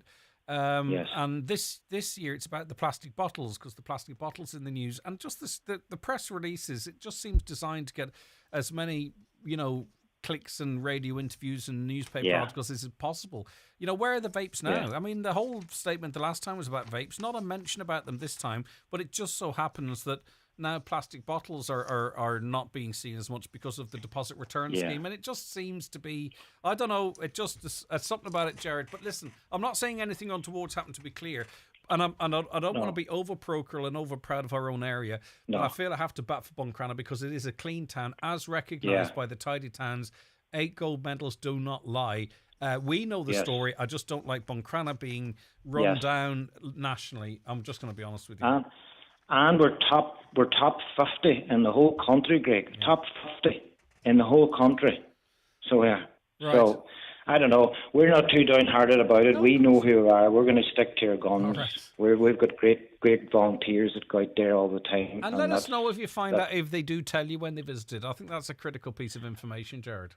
Yeah. Well, I'm going to push for that to find out what date it was. And I said you want an eyeball too, like. Did you visit any other areas in the town, like Swans Park there, that has got so much money spent? It's really nice. There's other parts of Buncrana, and there's another thing too, Greg. We've Irish Water now in the town this last year, digging up roads and doing all kinds of stuff. They never once mentioned that to take that into consideration or anything like that, but. I don't know. I don't get the report. I'm kind of baffled. Exactly. So. You just have to deal with the aftermath. And then we've got Malin. Yeah. Fantastic for Inishowen Malin, the best kept village nationally. Brilliant. 32 counties, and Buncrana should be being celebrated too with the efforts go in, but unfortunately. Yes. All right, Jared, listen. Go ahead, yeah. Greg, just now when you're on there, I wish all towns best of luck now in the Tidy Town competition coming forward. Every town in Donegal, I hope they do well. And I'd love to see one of them winning it, even ourselves winning it. Yeah, definitely. So, all right, well, it wouldn't be definitely, because we're all in it together. It's for the betterment of Donegal. Thanks so much. Take care of yourself. Best you, luck, Greg. and as you say, don't be disheartened. We know the crack. No, Thanks, Jared. No. Jared Porter, Chair of Buncrana Tidy Towns. Watch the show live now on YouTube, Facebook, and at highlandradio.com. Check out the new summer ranges now in stock at Watson Menswear, Letterkenny. Top casual brands include Mishmash, French Connection, Tommy Bow, and Penguin. If you're going to a big event, great formal wear names include Rimazumo, Sixth Sense, and White Label, with special packages available for wedding parties. Watson Menswear open 7 days a week on Main Street, Letterkenny, and at watsonmenswear.com. Every day's an exciting adventure with the National Trust. Spend summer exploring magnificent mansions, glorious gardens, tree-lined trails and riverside rambles. Hop into the wildlife heptathlon at Mount Stewart or walk the plank by the River Blackwater at the Argery. Pick up pond dipping kits at Florence Court. Take aim at archery at Castle Ward or try lazy lawn games at Rowan Garden. With lots of "Can we come again?" on the way home. Search National Trust NI to find out more. National Trust, for everyone, forever. If you know the beauty and skincare product that suits you best, you'll find them at McGee's Chemist Letterkenny. From moisturisers, cleansers and toners to day creams and night creams, McGee's have the top brands you know and love, like Lancôme, Clarins and La Roche-Posay. Also Elizabeth Arden, Vichy, Nukes and many more. All at McGee's Chemist, Main Street, Letterkenny, and online at mcgees.ie, where the best costs less. Hey, did you know TK Maxx is bringing you more this summer? Like more high street brands? Yeah. More savings? Oh yeah, they've got deals under $19.99. Whoa, that is more. Mm-hmm. When can I get them? Well, there's more in store now. Right, let's go. Bag more savings, more deals, more summer at TK Maxx. Now Platform 1, Heritage Week event registration. Are you taking that? I'm on it every year. Am I not too late? Don't worry, it's not leaving till August 17th. So I still have time? Loads. But I'm not part of a heritage group. You don't need to be. Anyone can register. Great. I'd better get organised though. See you then. Heritage connects us all. Time to get on board at heritageweek.ie. National Heritage Week is a programme of the Heritage Council, supported by the local authorities' heritage teams and the Department of Housing, Local Government and Heritage. Car tax, insurance and national car test discs will be digitised at the same time, with plans to do so being explored by government officials.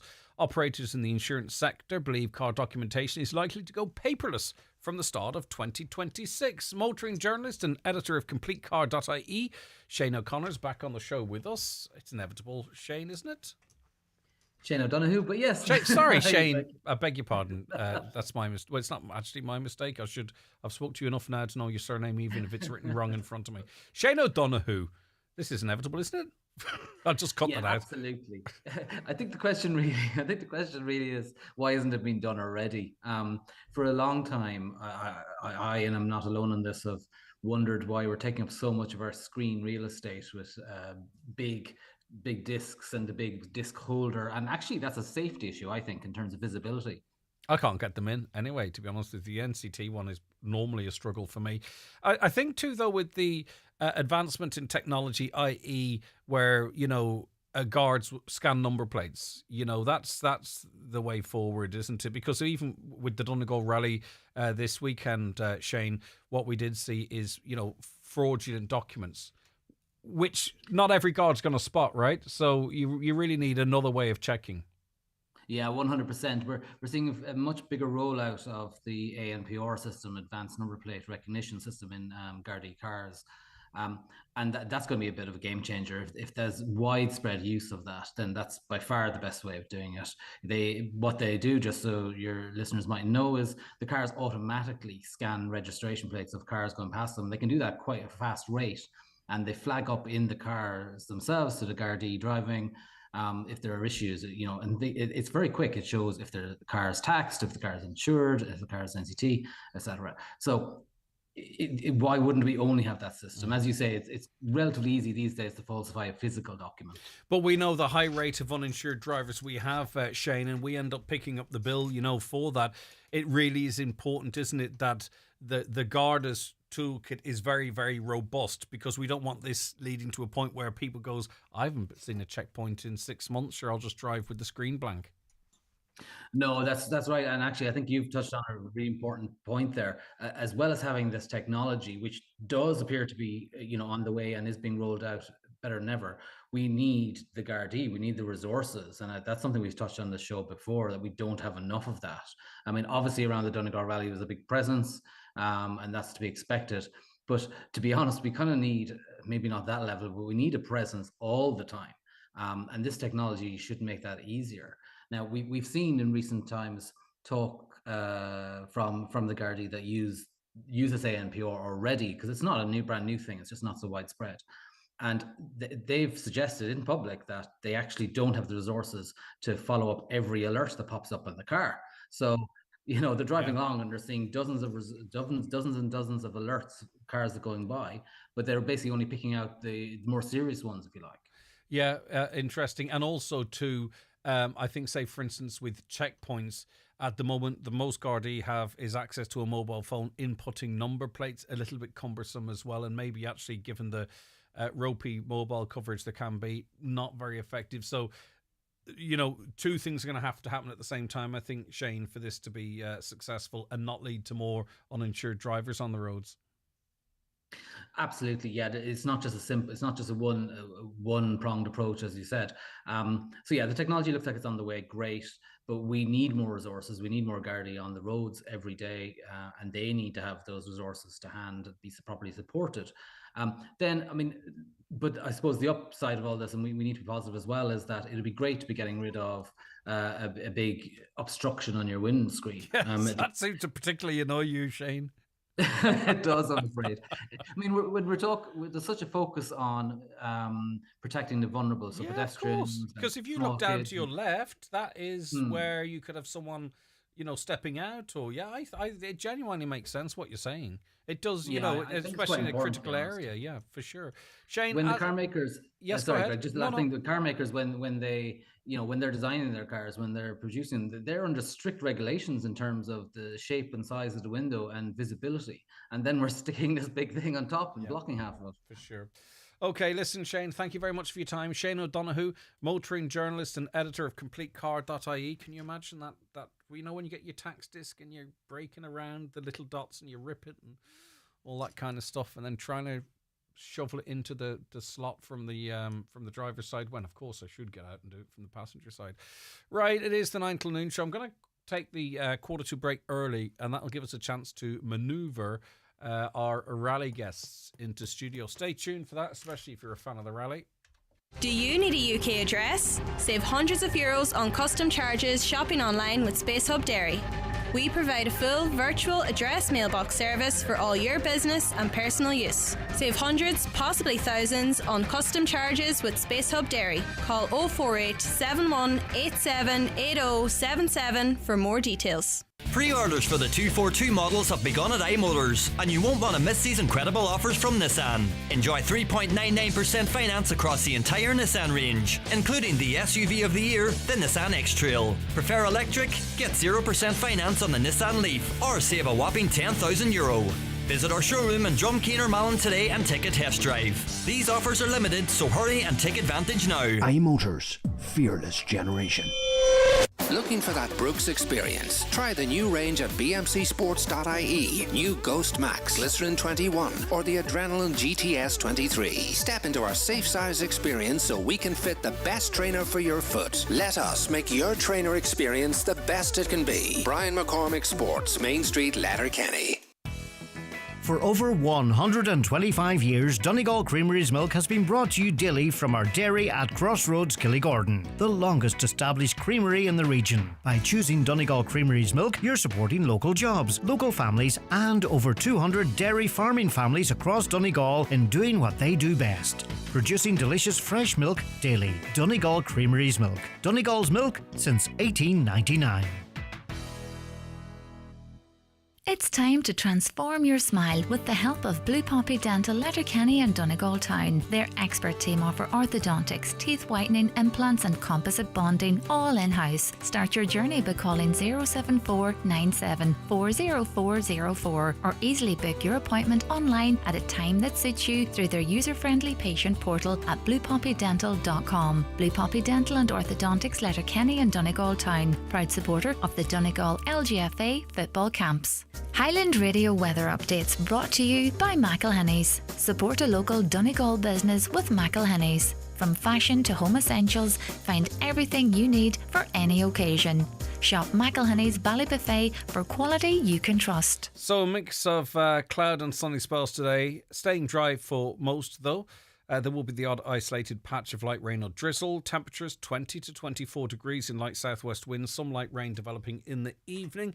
And in studio with me right now is the winners of the Donegal International Rally, Callum Devine and co-driver Noel O'Sullivan. Lads, thanks so much for calling up. Yeah, thank you very much. Congratulations. Well done to you. It's nice to be here. And Oisín Kelly's with us as well. Morning, Hi, Greg. Oisín. Good to have you on board. We'll get an overview from you. But Callum, I suppose winning something is one thing, but there's an awful lot has to go right, both in terms of what you guys do, but also mechanically to do it again the next year. Yeah, exactly. There's a big team effort that goes in behind everything in the rallying. Just getting the car prepped, making notes, doing everything, and yeah, as you say, you need a wee bit of luck as well to make it all happen. And yeah, I think we got a bit of everything there. What was the inner showing stages like? Yeah, the showing stages were fantastic. The Malin Head stages haven't been used in a long time, so there were brilliant stages. Obviously the weather was it was wet, making it a wee bit slipperier now than it was the last 2 days, but lovely stages and nice wee change. Yeah, good stuff. Oisín, a great event overall, it seems. Fantastic event, one of the best Donegals that we've had, Greg, and full credit has to go to Eamon McGee and all his team there because they put in a huge effort and they pulled off a brilliant show, so they did. And listen, the quality of the field and the quality of the driving was just out of this world. It was fantastic over the weekend because you may have had 7 drivers on the stage, separated with times by just points of a second. So it was enthralling, it was entertaining, it was captivating, it was everything, and the whole weekend just came together, as I said, to make it one of the best events. We had a bit of rain on Friday and a wee bit on Saturday as well, but it didn't deter. There was huge crowds out there. Speaking to the officials coming off the stages, that's probably the biggest they've ever seen, particularly in the likes of Knockalla. First thing Saturday morning. So everybody was out there, and everybody that was following the rally, that was out in the stages, all behaved themselves, and it was a great event, and listen, everything just mixed very well. And then this young man here, along with Noel, they put in a brilliant performance, and they have to be credited because he had about maybe 20 kilometres done on the car before Friday testing. Well, I was going to say that, because this Skoda Fabia's... Noel, I'll ask you about it. What's this car like? So far, so good. It's a first rally, and it's the weekend. It's the first Skoda in the country and in the UK as well. But we just done a test on last Thursday and done a couple of miles. But Callum seemed to get on well with it. Done a couple of setup changes over the weekend, and his time's improved. I suppose it's a bit different to the Polo in certain aspects. But it seems to be good, and we got off to a good start with a win. Yeah, Callum, from your perspective, what did the Fabia bring to the party for you? Yeah, as Noel said, so many things, there's difference in aspects. Probably the one thing that stood out after the test we had, I thought the engine was just a little bit stronger. Mm-hmm. Obviously, the Polo now is a fantastic car, but just the development in the last couple of years there is no development. It's just more like staying current and staying. So the Fabia's kind of sort of staying up, it's making advances maybe more than the Polo. Yeah, exactly. Okay. It's 2024. So everyone's going to be looking for them now, Greg. Well, that's the same as that Yaris that finished second, Marion Evans and Jerry Conway. They have the car for the British Rally Championship, but have done very little tarmac rallying.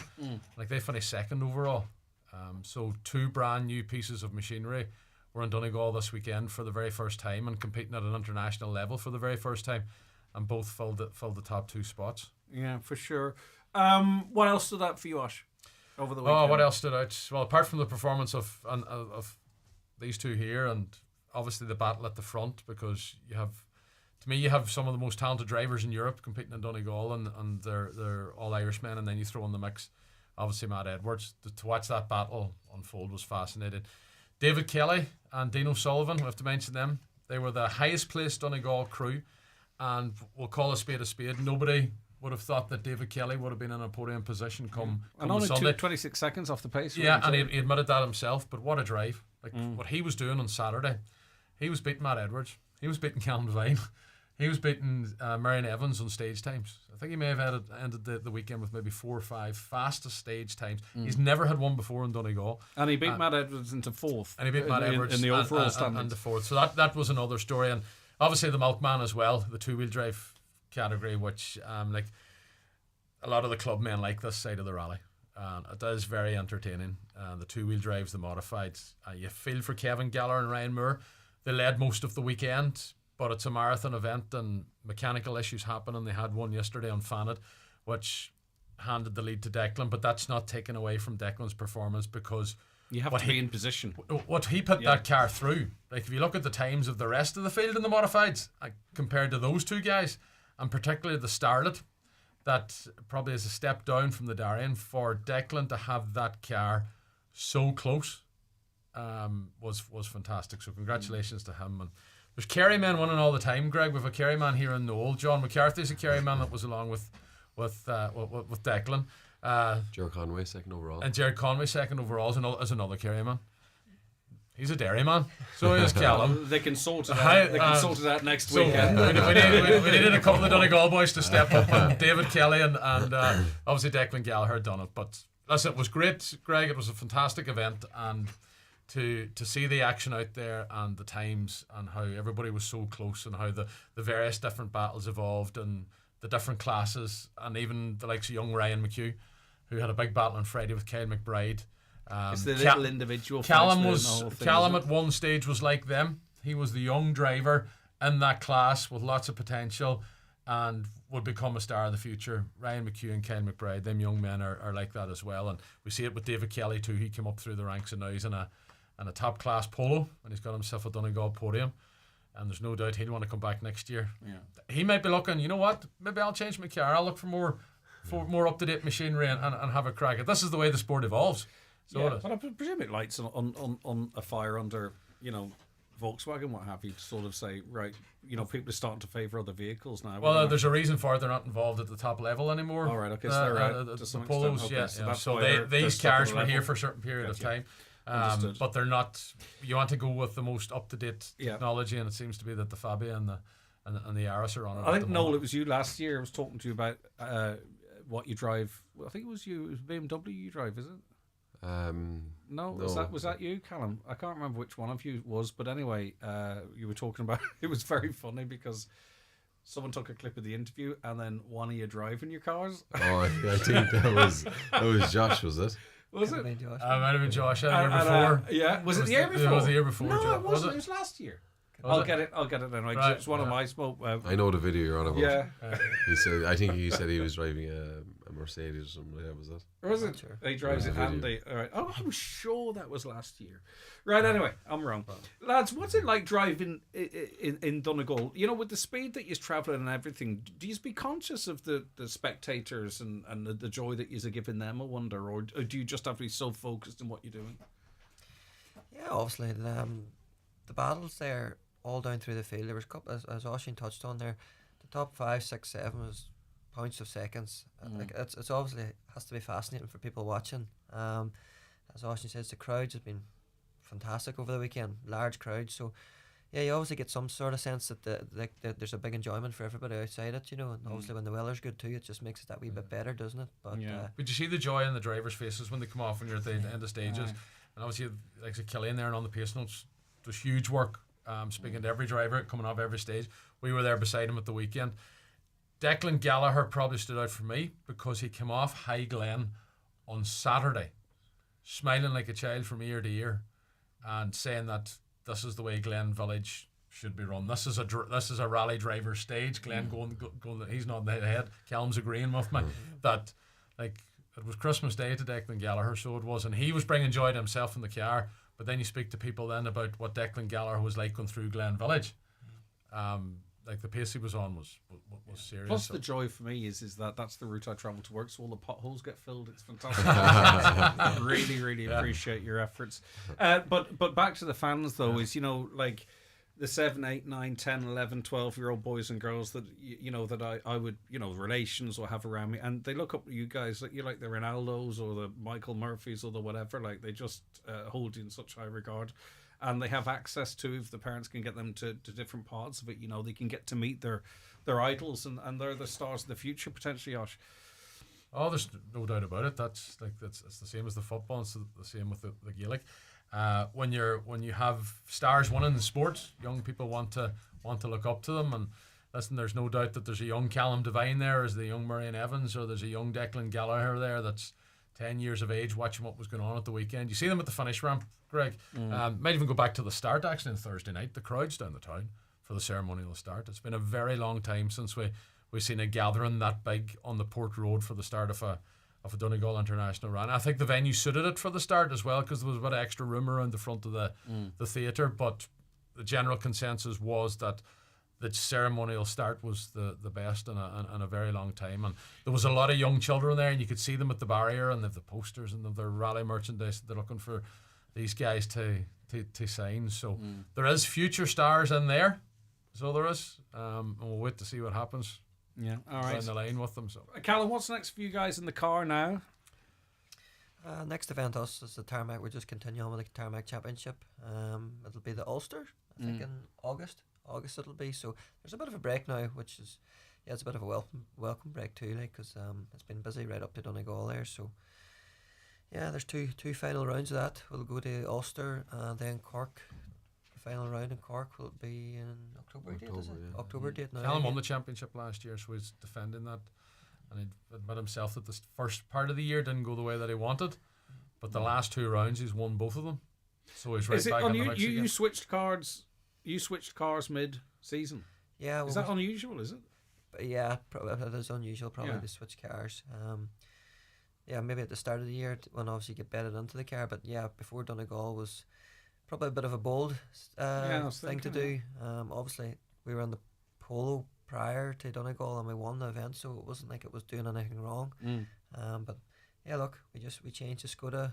It was current and it was it came about. So is the pole up in Dundee now, or what happens there? it's going to be in Dundee. Is it? If I want to see it in Dundee, it's definitely going to be there. So. Low mileage, all motorway roads.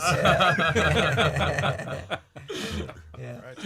Okay, Oisín, again, just to recap, and it's great to come back in on Monday, and the events went off well. Everyone's finished safely. The roads around the event, no major incidents or whatever. It's nice because you never know heading into these things. So as I say, it's nice to be sitting here, being able to enjoy the fantastic achievement from the lads. And generally speaking, I'm conscious, obviously, if you live around certain areas, you're going to be a bit peed off. But generally speaking, a very positive event. Generally, it was one of the best. Hugely positive. One of the best Donegal rallies, and everybody got through it. Everybody got through it safely, and again, it showcases the event. There's going to be television coverage of this. We've seen what it was like on social media over the weekend. We've seen Donegal again in all its glory, and that at times there's no better way to show Donegal than when rally weekend out in the stages with the car. Obviously, there's other things go on that the rally aren't officially associated with, Greg, but from a sporting spectacle, it was a phenomenal weekend. So it was, and if the rally continues to keep going like this over the next number of years, we're going to have more sensational weekends. And you have to remember, it's 3 days in Donegal. No other rally is doing this anymore at this level in the country. A lot of rallies, even in Europe, are down to 2 days. They're not 3 days anymore. So they're able to pull it off. It's a tall order to do it, but there's a fantastic team of people there working through it. And as we said, they managed it at the weekend, and it was one of the best. All right, listen, well done, Callum. Well done, Noel, and thanks very much for making yourselves available this morning, because the morning after the night before, it's very much appreciated. So thanks both of you very much indeed. And Oisín, thanks to you, and well done to you in the relatively small team. You wouldn't know looking at the coverage both on air but also on the social. Great reaction thanks videos. To Chris and thanks to Mark. They put in a big effort at the weekend. Definitely. So they did. So we tried our best. We're tired today. All right, Rosie says, congrats Lasdale, 2 gentlemen of the sport, congrats. Mary Jo, what a great rally, enjoyed it, congratulations to you both. And as I always say, Oisín Kelly, your boots will never be filled, you're amazing. That comes in from your father, actually, which is a lovely thing for him to say. These boys have to come back now and go for 3 in a row. Yeah. Their name is now in with some big guns of the sport, so that have won 2. The Nesbitts, Fisher, Annis Kelly, these guys have all won. They're multi-Donegal winners, and now Callum and Noel have joined them. So why not? 3 in a row. You'll only get one chance at it, probably. What do you think? Yeah, we'll definitely be back anyway, that's for sure. Good stuff. So if it happens, it happens. One of your favourite events? Oh, it is my favourite. It is the favourite. No, it's definitely, the stages are absolutely fantastic. And what about you, Noel? Do you really? I suppose you're sitting on. I guess being from Killarney, my favourite event would be my local rally down to Rally of the Lakes, but obviously Donegal is. Oh, your microphone seems to have stopped working. Obviously, Donegal is the crown, it's the jewel, it's the biggest rally in Ireland. In Ireland, it's the biggest rally in the country, so Donegal is the one everyone wants to win. All right, lads, we'll enjoy your celebrations, and again, thank you so very much indeed. And Oisín, again, thanks to you for all the fantastic coverage over the weekend. Okay, that was Oisín Kelly and Callum Devine and co. Driver Noel O'Sullivan, the winners of the Donegal International Rally for a 2nd year in a row, and going on. Hopefully, next year they will hope to join a very exclusive club of 3-time winners. All right, that's where we have to leave it on the 9 till noon show for today. Thank you very much to all of you who listened to the show, who watched the show. We'll be back with you tomorrow morning from 9. Stay tuned. John Breslin is up around the Northwest after the news headlines at 12.